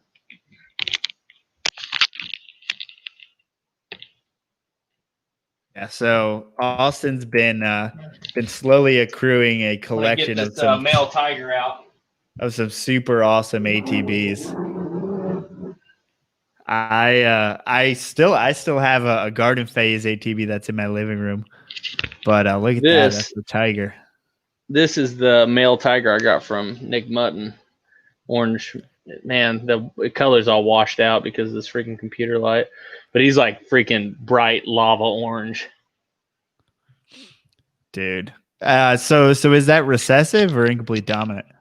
I should know that, and I don't. I just bought it because it was pretty. So that's like one of the few morphs in ATBs. So that's kind of like a thing. That's like a bit of an investment for you not to look into it. But I love that. You're just like, yeah, that is cool looking. I mean, honestly, it's the most expensive snake that I've purchased to date. So, as far as by itself, and I don't know. And that's dumb for me not to know, but I just thought it was pretty, so I bought it. That's how I roll, man. Yeah. If it, I think it might be recessive, but I don't fucking know.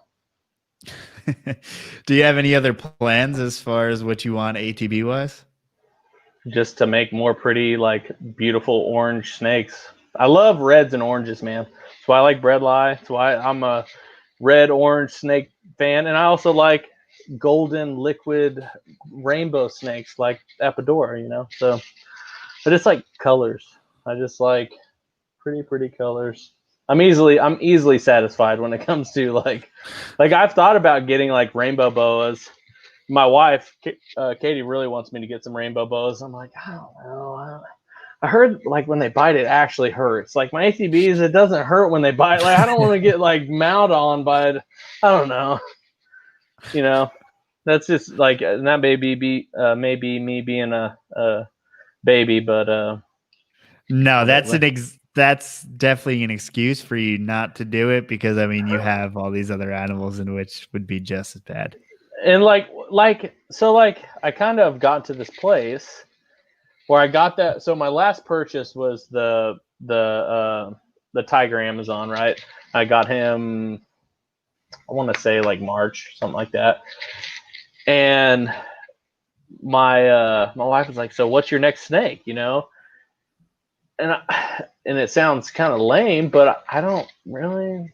There's nothing on my radar, man. Like I've got my Dumerals boa pair locked up, like not locked up, but like that. Like I've got that pair, and it took me 6 years to find a male that was comparable to my female, because I wasn't gonna put a like dirt brand. Like there's some ugly Dumerals boas out there. If someone says that's a lie, you haven't seen them, because there's some trash looking Dumerals boas out there. And my female is like really good looking. She's got like these salmon oranges and pinks and like just these crazy colors. And I kept on going to reptile shows, and anybody that's like breeding in them has a waiting list that's like 5 miles long. So I'm not even going to try that. And so for 6 years, I'm going to all these reptile shows trying to find a Dumerals boa, and they all just look like trash. They just don't look good. I'm not putting a trash animal with this beautiful snake that I have. And so I'd kind of gotten to the point of being like, well, I guess I've just got a really pretty pet female Dumerals boa, and I'm cool with that, And we went to this, I can't remember. I think it was a Lone Star show. And it was just like this little pop-up breed, like somebody that like decided to do it. I can't even remember who produced her or him. Which, by the way, a Lone Star show is like, your real local reptile show. It's not even like you have any RBC Arlington there. You have Repticon Arlington or something like that. You have a whole bunch of big shows there. Or like it's at a VFW, I think, or like something like that. It's at a very small venue. It's not huge. And there was this girl that had like 3 male Dumerals boas. 2 of them looked pretty good, and then one of them was like, shit, that's a good looking Dumerals boa. So I bought it, and this is before the weird Mexican black king snake boom that's happening with Dumerals boas, which I don't understand. But not that they're not worth more money. I think that they're worth more than $150, but $700. Let's be real. 800 now. Whatever, it's ridiculous. Like I would say like a pretty Dumeril's bow is like command like $350-$400 like max out, you know, but that's just my opinion. Well, that's what the $800 ones are. They're bought for $400 and then sold for $800. Yeah, well, that's a whole nother side of our hobby. That's anyway. I don't want to go there because people are not gonna like me. But so I get this animal, and finally after 6 years, I get this animal, and it's great. And then we talked last time I was on about my female Woma python croaking from a heart attack, apparently, according to Bill, which was great information, and I really appreciate that. Thanks for introducing me to him because he's an awesome dude. We've shared some memes back and forth, beard and bald related, you know. So she croaked. So I've got a lone male Woma, and I'm like kicking around.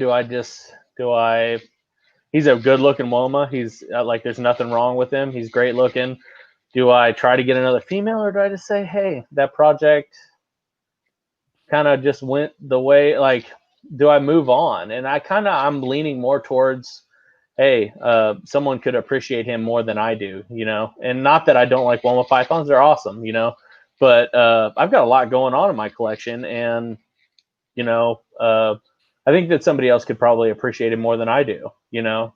Not that he's not being taken care of, none of that, but just more appreciated, you know? I don't know that I want to go the extra length of trying to find another female that was as good looking as the one that I had that died. You know, that sucked. That was people like, don't realize shitty. how like debilitating something like that is when you have a female who's like of size, or you had for a while, and then all of a sudden something happens, and then like you have that moment where you're like, am I going to restart 4 years of my life? Like, am I going to recommit to this? Yeah, that's what it is. 4 years for sure. Yeah.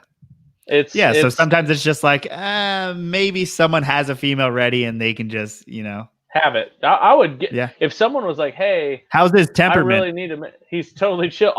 Like everybody talks about Woma pythons being these like crazy snakes that'll just bite you and like are super food aggressive.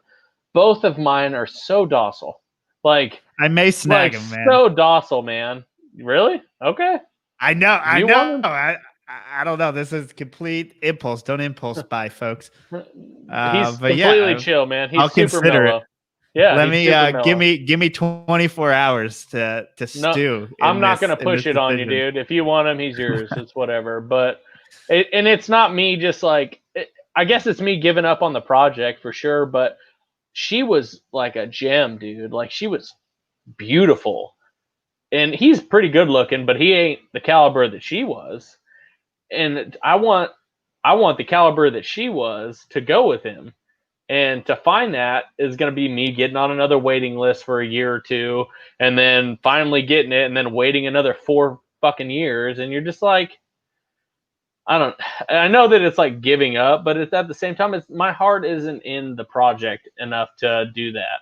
I've got other stuff that I'm really jazzed about that this could go to somebody that would be more excited about it than I am. You know what I mean? And that's where I'm at with it. I want to set up kind of a Central Australia type of setup, maybe a naturalistic, ridiculous, like Woma, like I did. I'm going to pull him out so you can see him. He's sitting right next to me. Yeah, and if he bites you, then he's not coming here. The deal is off. Not allowed. No, he's a good boy. Yeah, and that's crazy because, you know, I've seen, and actually, I was just, we pulled out the tub of Eric Burke's Woma, and it tried to bite me in the face. So I was like, yeah, this may not be a snake that I ever have. Yeah, man. All right, that's my snake. Maybe 24 hours. That's the rule. Hey, man, whatever.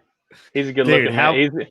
He's got question marks on his side. I call him the Riddler. He's got a question mark on him. Let me try to find it. That's sick. Oh, I saw it right by your hand. Right there. Yeah. Right there.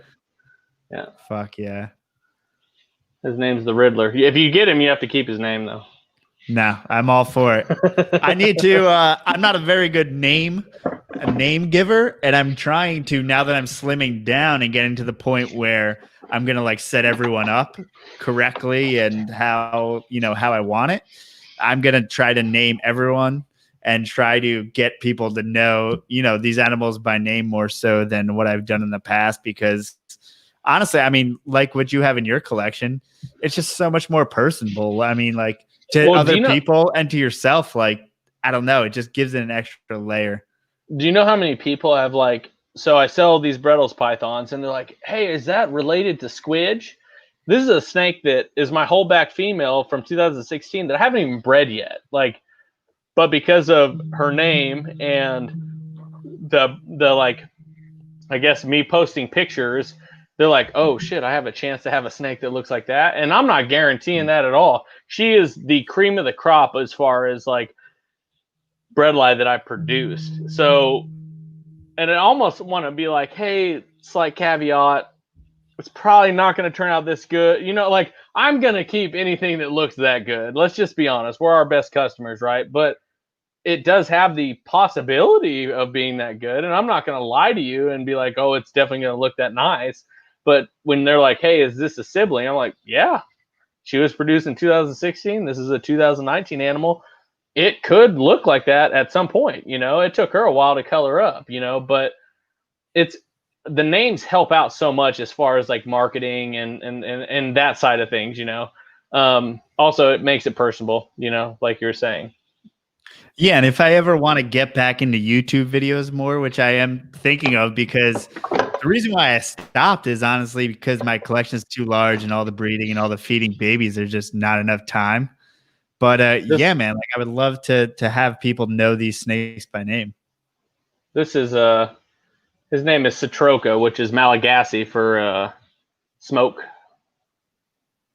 Oh, that's sick. How'd you even figure out what Malagasy for smoke? Did you Google Translate it? Yeah, hell yeah, I did.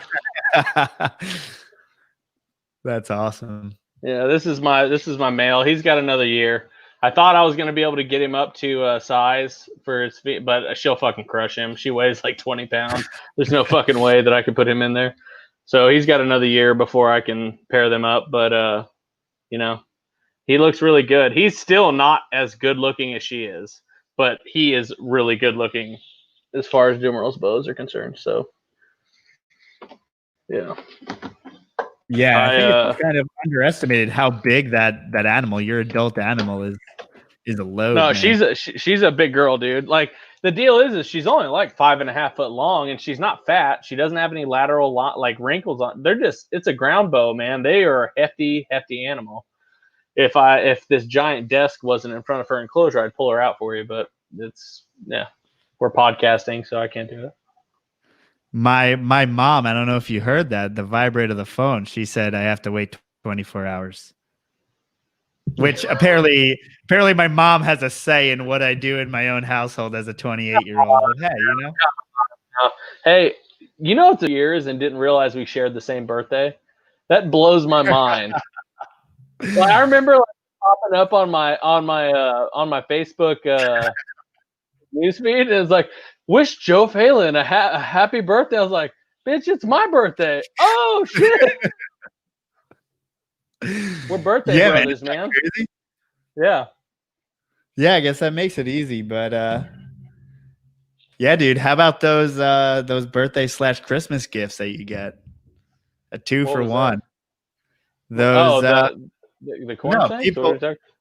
No, people give you a gift for Christmas and your birthday at the same time. Oh, that's our freaking life, dude. That has made me so fucking callous towards my birthday. My wife's she's like, I'm doing something special, and she does. She really does. She tries to make my birthday, but it's just 31 years of Christmas overshadowing the fact that my birthday is 5 days later. You're just fuck my birthday. I don't really care. Then you got New Year's right after. Yeah. It's like Christmas, and then your birthday's 5 days later, and then everybody's jazzed about New Year's Eve, and you're just whatever, man. That's whatever. I don't really look too much into it, other than one of my good friends, Joe Phelan, has the same birthday as me, and I didn't know it after knowing him for 3 years. So it's wild. And but yeah, as far as you got Dumeral's boas, is there anything else that you've added recently besides ATBs? ATVs are pretty much it, man. I'm really like, I've got the bull snake, and it's a male, and I've had it forever. You've met it, it's a good little snake. I love it to death. Pituophis is awesome. I would really like to get into some of the like crazy morphs that Pituophis had. There's some weird shit that look really, really cool. And I'm not typically a morph guy, but I'm really considering getting a female of one of the like those red. I don't even know. Is it like an albino? Kingsville The Reds? red. Yes. Yeah. I want one of those. I've been checking out like looking into like some of the Asian rat snakes and stuff. I don't know what it is about like foreign stuff, but that's just kind of where a little bit I lean more towards the exotic stuff, I guess. Uh, I Can like the we cage. rewind to when you said that you didn't think there was any species in which you could ever get into, and you pretty much had everything you Hey, wanted? man, I'm three beers in, man. I'm 3 beers in. Uh, 8.0% beers in. But anyway, I'm trying not to swear as much too, and I'm not being successful at all. I feel really I'm bad doing it whenever for I'm you. on.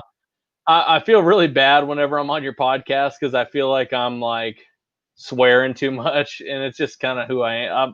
I It's also know. kind of bouncing off of me. Yes, that is what I want. I want a female one of those. That's So exactly what this I is a want. red albino produced by Evergreen State Reptiles. I That's a want one. wild fucking animal, right? Yes. So there's And it's that. pissed I would off. like to get, and I've had that king snake, Jesus Christ, the bull snake, since it was a freaking the size of a pencil and all jacked up from a cat. And I don't hold it hardly at all, but it's still very chill. He gave me his first threat display that he's ever. I've had him for 4 or 5 years. I think I got him. So 15. So 5 years. I pulled him out to do his substrate change because I told you I was doing all the cypress mulch change, and he got in the tub and he started and just puffing up the first time in 5 years that he's ever done that to me. And I was like, that's what's up, man. Yes. That's what you're supposed to do. Quit acting like such a baby. Let's go. Which is But crazy, for a wild caught animal. I have plenty of yeah. captive born and bred Pituophis that hate my guts. No, I mean, he's cool. I can pull him. I could go grab him right now, and he'd be totally fine.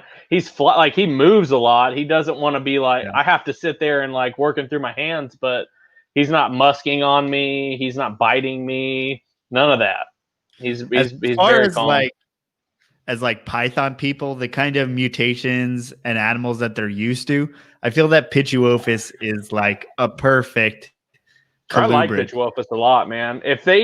And the only thing that keeps me a little bit from like I think that I am going to end up getting a female, especially because he's wild caught, and I would love to see what that does with some kind of weird mutation like that red albino. But it's their shit, man. They smell so bad. They stink so bad. It's like it's so bad. Like you come in and you're like, ugh, the Pituophis. Like there's not. It's not like where's this coming from. I just know it's the bottom of the rack on the right. I can open it up and there's going to be a dog-sized pile of shit that has been splattered all over the side of the tub. That's just is what it is. So yeah, and it's not python, one rat, one shit. It's I would, you get multiples sometimes. yeah, and so he's probably hungry all the time. I feed him quite a bit, but he gets like big meals. Like I'll give him a big meal, and then it's like, hey, you hang out for a little bit. But so as far as what I have, and I know that you brought it back to like I'm good where I'm at right now. And for the most part, like if it was like, hey, you can't buy anything anymore, I'd be happy. I would be satisfied. I wouldn't be like, oh, but I would be. If you're asking, there's some colubrids that I would like to get into, and some of it's the more rare stuff. It just got darker in here because my poplin python cages just went off. So like if I could get my hands on just one, I don't even want to breed. I just would like to keep Pichu or not Pichu. Good Lord. Hold on, let me gather myself. Pityus carinata. Like I would like to just have one in a really cool bioactive setup, just because I think they're insanely cool snakes. You know, cave dwelling rat snakes. I would like to have a pair of those at some point. That's definitely on my list of things that I would like to have. And then like what is it? The thousand flower rat snake. Is that what it is? Alendorfi, yeah. Yes. I would like to have a pair of those as well. But I would say that like as far as like boidae, like pythons, boas, I'm pretty satisfied. I don't feel the need to get anything else, but there are some colubrids that I would like to get my hands on. You know, I don't know. I think I've slept on the colubrid train a little bit, and dude, it's pulling in now. It definitely is. Definitely is. Colubrids. Like, and that's not saying like I'm gonna dump everything that I have at all, but there's a select few things that like Meldorfi, like I've seen those. I mean, since I remember getting into snakes pretty hardcore in 2011, 2012, and I remember in the early 2000, like 11, 2012, they were you'd see them on YouTube and stuff quite a bit, and then all of a sudden it's nothing. Like you don't see them hardly at all. How could you not want that? To me, that's really, really cool. I like the reds on the green turquoisey contrast. That's just really badass to me. And they're big. I don't know if people realize how big they get. How big do they get? I don't even know. I've only seen them in like the 4 foot range. How big do they get? I want to say 6 feet. I don't want to talk. I don't want to get it wrong. I want to find a picture of an adult, but I saw one. I saw an adult, I want to say it was at NERBC Arlington that the Zirkles brought out, and it was a big animal. Let's see what these sweet care. Oh, of course, it's going to be in centimeter. What is it, metric? Yeah. Let's see what 250 centimeters equals 2.7 yards. Damn it, feet. 8 feet, man. That's a big ass snake. 2.7 yards is a big ass snake, dude. For a colubrid, that's a big ass snake. Oh man, yeah. But I could definitely see myself getting into them, and probably before cave dwelling rat snakes, honestly, just because they don't have a lot of representation. You know, there are people that are messing with, and then barons. Did you get barons? What's the deal with that? Are you getting barons? Did you get barons? What's going on with that? Because I really want barons, but the one thing that's keeping me away from them is the whole rear fang thing. Because I'm like allergic to weird shit. My mom is listening. Come on, you're ruining it for me. now she's gonna. Okay. Anyway, I'm allergic to weird shit, and that's the one thing that I'm like, do I really? Like, I've got an EpiPen and everything, but. Are you allergic to like bee stings or? Not to where I'm gonna go into like anaphylaxis, but like the swelling and itching and shit lasts for like 2 weeks, so kind of more than the normal person. Yeah. So that's what like makes me kind of nervous about it. Yeah, you'd be that one guy who has the picture on the. Hey, he got bit by a Barron's rat snake and had a heart attack from going into anaphylaxis and died. You know, and so like, and it's not out of the like question. It's not something that I wouldn't keep. I would love to have some blue barons, man. They're just so cool looking. Like, how could you see that and just not want to keep it? You know, I would say like cave dwelling rat snakes, blue barons, Mondorfi, and then the red albino bull snakes. That's kind of like, as far as colubrids go, that's where I'm at. And these are all animals that are like outrageous. Like, you aren't messing around as far as like coloration and everything. Yeah, that looks like it doesn't look like it's been edited to me. as far as the photo is concerned. It doesn't look super washed out. Now that one down there that's all blue to the right a little bit, and that is definitely photoshopped. That is not real. But look at these the greens next to the blues. That's cool. So, and I even like just like Western hogs, but it's the same kind of deal. It's like, do I want to have a EpiPen in my snake room? Because like I can't eat a plum without my throat closing up. Like I'm allergic to like weird fruits and shit. So, you know, it's kind of, it just puts shit in perspective a little bit. It's stuff that I can appreciate, I guess, from afar. I don't think I'll ever own Barons. I would really like to, but I don't think that it isn't worth risking my life to do it. I think that I like could have a really adverse reaction to it just because I'm allergic to strange things. So, it kind of bums me out because it's something that I would love to work with, you know, but.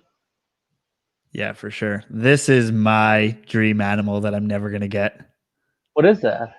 It's an Ethiopian mountain adder. It's Bitis paravaculable, something like that. Oh, there it is. Parviacola. I think it said more fluidly than that, but if we're talking like dream venomous, my dream venomous would be a female waggler eye. Dude, that's a badass snake though. That's ridiculous. That scalation is insane. All the Bitis are just unreal. I mean, this animal is just outrageous. That's my dream hot right there. That right there is my dream hot for sure. And my goofy, man. My most recent tattoo is kind of waggler eye-ish. You can't see it. I can't put it up there, but I don't think. Yeah, it kind of sucks. Whatever. But the head structure is very much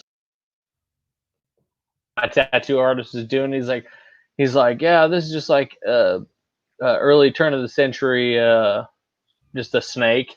And I was like, dude, that looks like a freaking female waggler eye. That's badass. Yes, let's do that right there. You know, but yeah, it's in a weird spot. I can't. There we go. You can kind of see the head a little bit. Yeah. But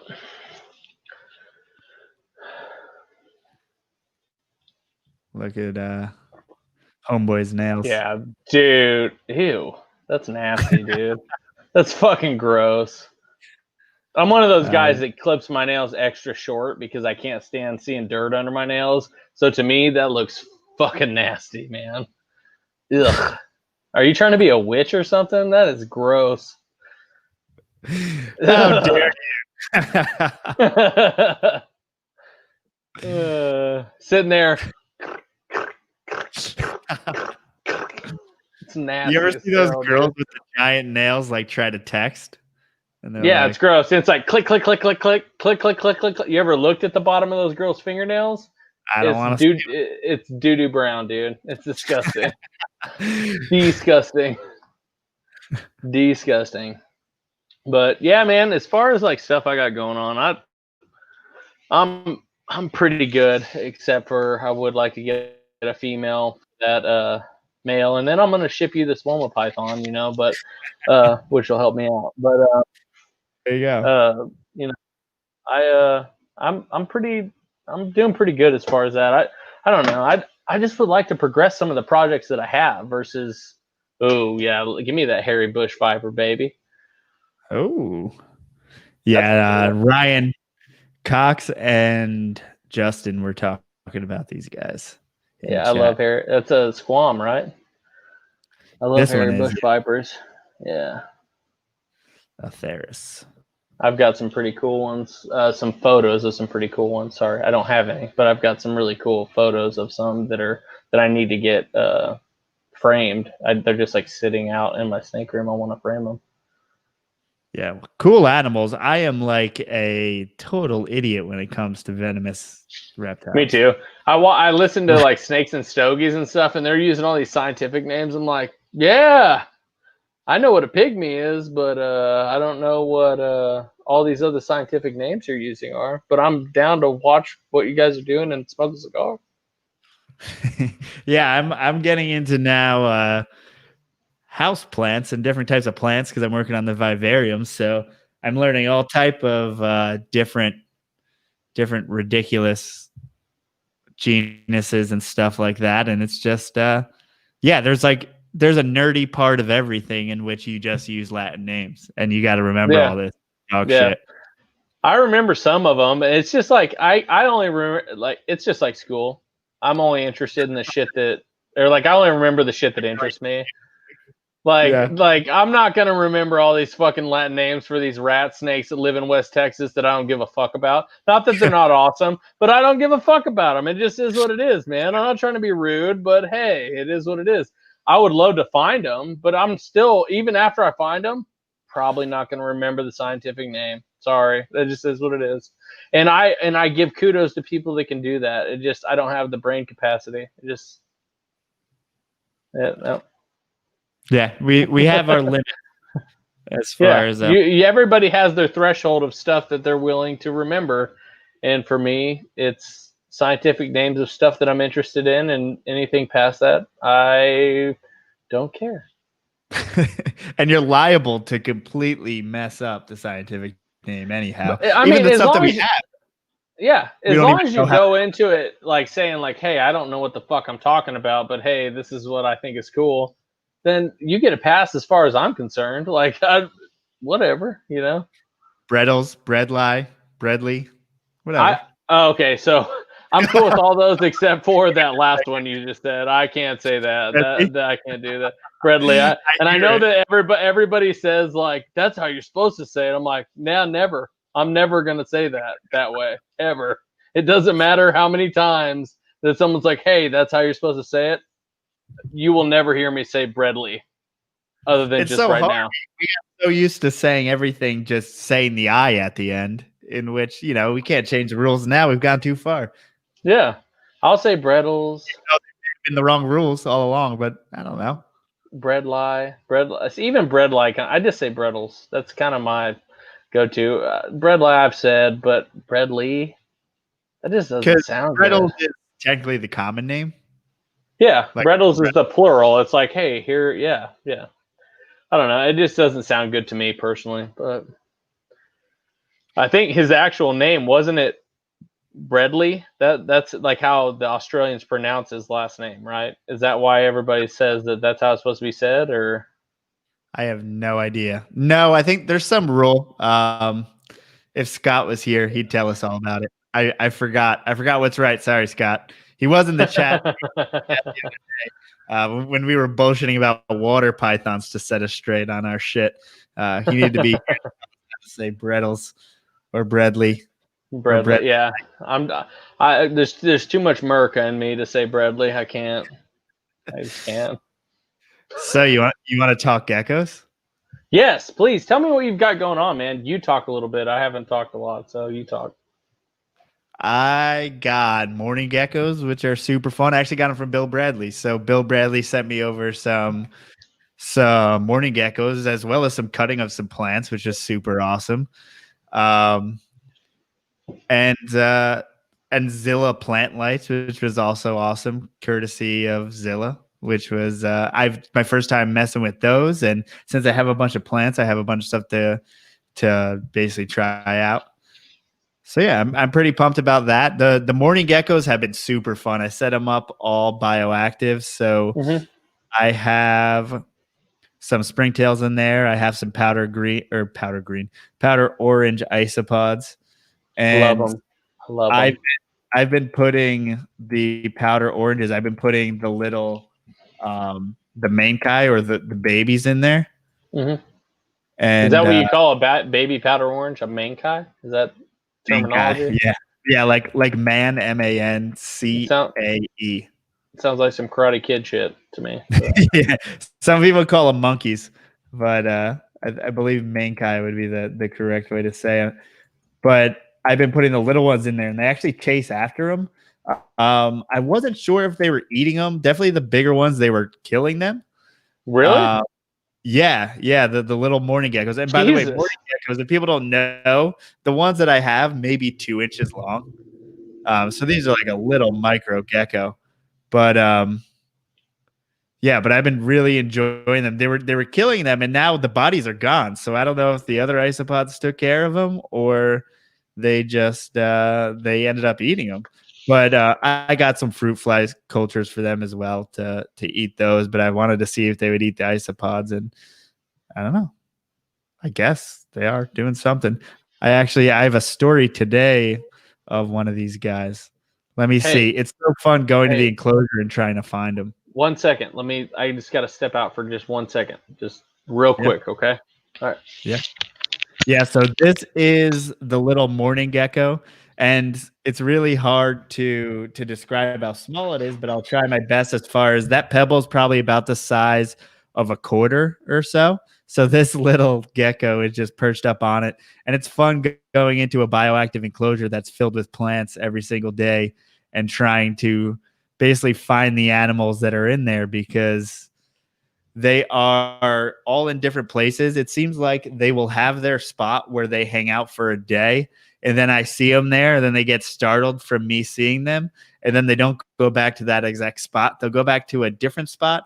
And for a little while, there was one of them was actually hanging out in the air plant, and the air plant it has like these little. It's hard to. You guys probably know what an air plant looks like, but he was basically had his little arms and legs wrapped around the air plant. Looked like he was holding on for dear life. It was pretty adorable.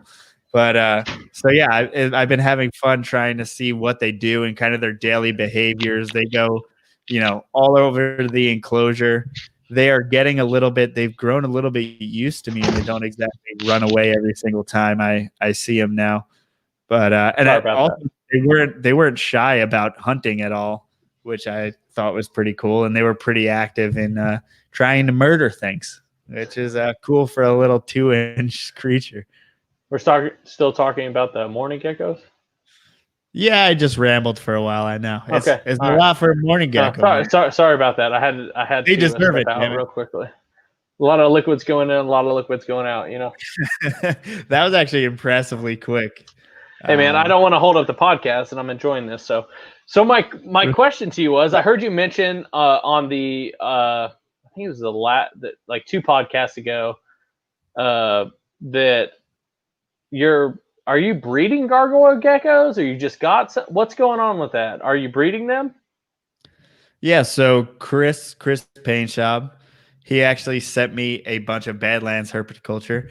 He sent me a bunch of gargoyle geckos, and he said, "Hey, get your bearing with these, and then we can resell them kind of as a partnership thing." And I didn't want to sell them without knowing how to keep them.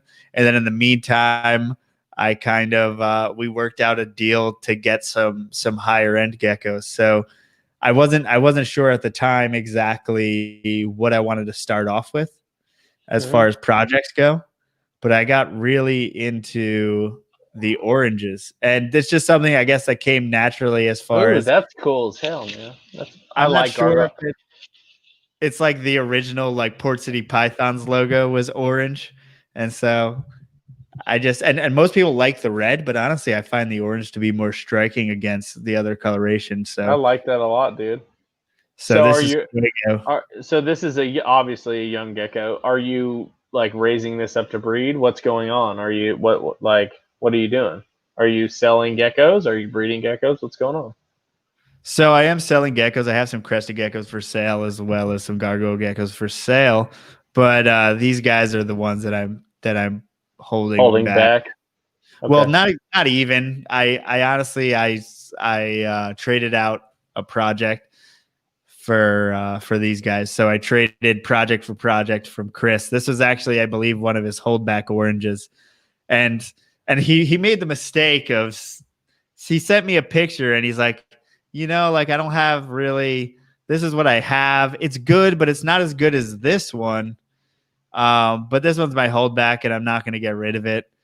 So of course I had to be like, all right, these are the animals I'm going to give you, but I have to have that holdback. And That's badass, man. I like that a yeah, lot. so I strong armed Chris out of this guy right here. He got definitely an equal trade in there, but I got You that and I guy. are gonna talk. You and I are gonna talk some Woma Python stuff here in a minute after hours. Oh no. Oh yeah. Oh yeah. So I got that guy as well as I got another orange, which isn't as striking, but it's still pretty Mm-hmm. nice. And then I got a little yellow. So yellow is actually, it's not as striking as a lot of them, but it is kind of less worked with coloration in gargoyle geckos. And I Something that do has some love, potential.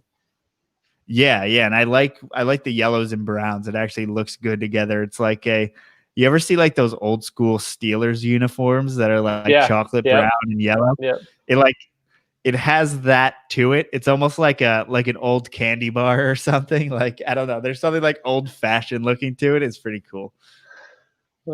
That's funny. Yeah, my daughter has a bit like it's just like I don't even know. I don't know shit about crested geckos other than they're really cool. And I've really wanted to kind of get it. For me, not her, but some gargoyle geckos. I think gargoyle geckos and also Leachianus are pretty badass. Uh, that's where I got my start in reptiles was geckos. I had a couple leopard geckos and I had them for like 15 years. And I love lychees. The first time I saw a lychee, I didn't think it was real, man. Like I was at a reptile show and I was like, what in the hell is that? Like what is that? Um, it's such an impressive animal, and I don't know that I'd want to breed them. I would like to have one for a pet, just because it's such a big gecko. You don't think of geckos being this giant animal that you can. I mean, it's the size of your forearm, dude. Some of them get so big. It's just very impressive to me. But also gargoyle geckos. I like cresteds; are really cool, but gargoyle geckos to me, between like if you're like comparing gargs and cresteds, I personally I like the gargs better. Just phenotype, like the way they look better. Yeah, I Um, thought at first that I actually liked the crested geckos more. And then just the more I was looking at gargoyle geckos, I was like, come on, man. These just it's the eye, dude. It's the eyes. It's the eyes. It's the way that the little the little like I don't even know what you call them. The little crown on the back of their head just like pokes up on the backside of the eye. I don't know. I just think they're really, really badass and kind of underrated compared to cresteds. Cresteds are really cool. Don't get me wrong. Like I love my daughter. His name's Mushu from Mulan. She named him Mushu. But and he's like kind of like one of those really like yellow, like really bright yellow khaki uh, cresteds. And my daughter, she knows herself very well, and she said, I want that one, Dad, because it doesn't have a tail and I won't be scared I won't be scared if the tail pops off. Very much like that. Yeah, it's very much like that. It's almost even a little bit more yellow on the dorsal. It's very bright on the dorsal. And he's just turned into this like lug, and you can see like the big like uh hemipene bulges, and his head's huge, and he's turned into. We got him and he was like teeny, and now he's just this big old brute male, and he's awesome. I really dig him.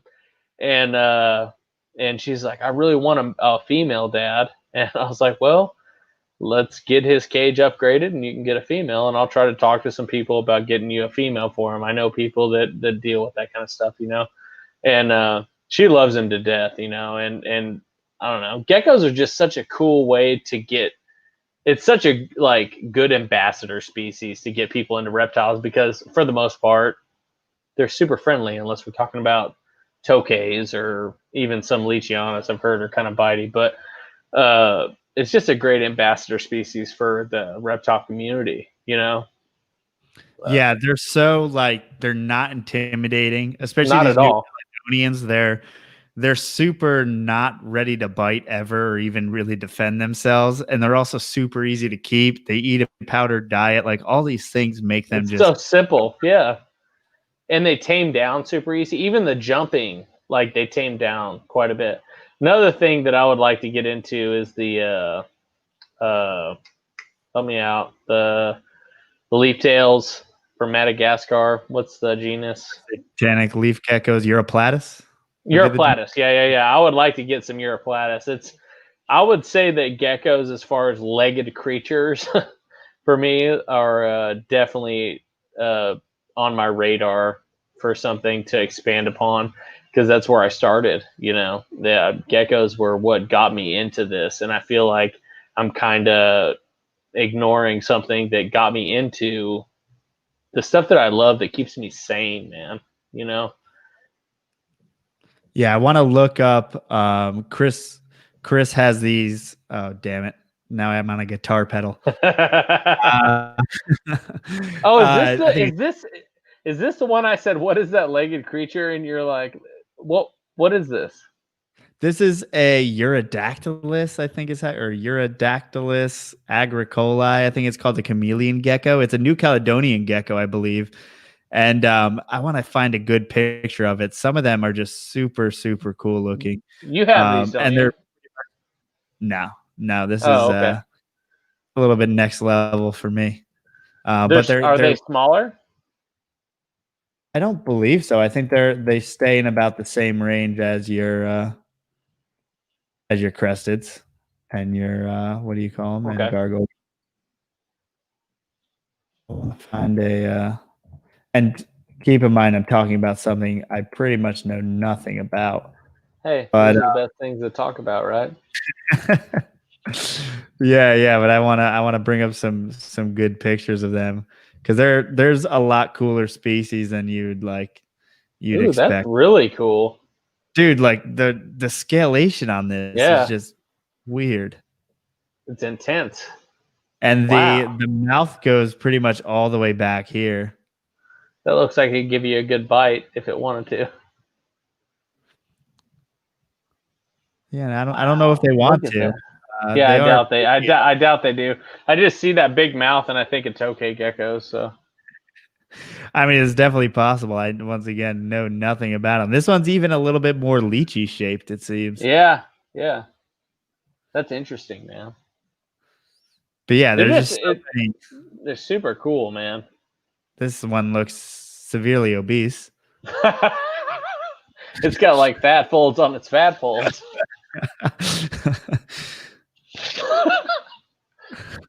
And keep in mind, it was on a finger of a human being, and it had fat folds on its fat folds. But dude, look at that mouth. Come on, it is lined in yellow like that. That's really cool, man. Cool. Wow. Yeah, it's just something that I feel like I don't give it its I don't know, its shine, in my collection, because it's something that I got. That's what got me into reptiles, was geckos. Period. That's it. That was what got me into reptiles, and I've really gone way far away from that. And I would like to kind of just have, not anything crazy, just have a pair of gargs and maybe a pair of leechies, maybe, or just a single leechie. I'm cool with that. Just to kind of change it up a little bit. Snakes, I think, can make us a little bit lazy, just a little bit, just a Yeah, little it's bit. kind of nice to, I don't know, just have something different. And then for me, it's kind of have something that's more hands off, but needs more attention. Meaning, like, I'm spraying them more often, I'm feeding them more often, but I can set it up bioactive. I can put isopods in there. I can put springtails in there. I can mess with different substrates and different leaf litter. I think it's also just kind of a me being able to experiment with different things. Yeah, Uh, yeah, that it's the new stuff. Yeah, I totally get that, man. I totally get that. That's where I come in with the different colubrids and stuff, because I've been dealing with all the this Bovidae stuff, that the colubrids flip it on its head. It's a completely different thing for me. From what I'm used to, it changes my routine 100%. Yeah, and it's one thing to be like, your pythons, they're all kind of a little bit different to breed and they have their different challenges. But husbandry wise, I mean, you're looking at pretty similar animals. Like Um, once they're adults, feed them once a month, if that, every month and a half. That's, at least for me. That's what I don't over, I really try to limit my feedings. I do fairly larger meals. My poplins, the last time they ate, my two adults over here, the last time they ate is about a month and some change ago, and I took one of my we had to cull a bunch of our chickens, cut their feet off, cut their beaks off. I tossed the whole chicken in there, and they ate the whole chicken. I mean, that's plenty of nutrients for them. Also, the feathers clean them out and get any kind of junk that's in their digestive tract. Think of feathers like fiber. It just cleans everything out, and which is good for them. They're probably about to get one more meal before we shut things down, in October. So I don't know. It'd be a nice change to get some like legged creatures in here, and everything stays temperate enough in my room that I think anything from New Caledonia would do well, Yeah. Let's wrap this up, and then we can talk womas and geckos. Sounds good, brother. So where can people find you? You can find me at Ragebeard Reptiles on Facebook and Instagram, and I just listed a buttload of Brettles pythons on Morph Market. They are a forest sire to a Harris line female, and so if you're interested, hit me up. Let me know.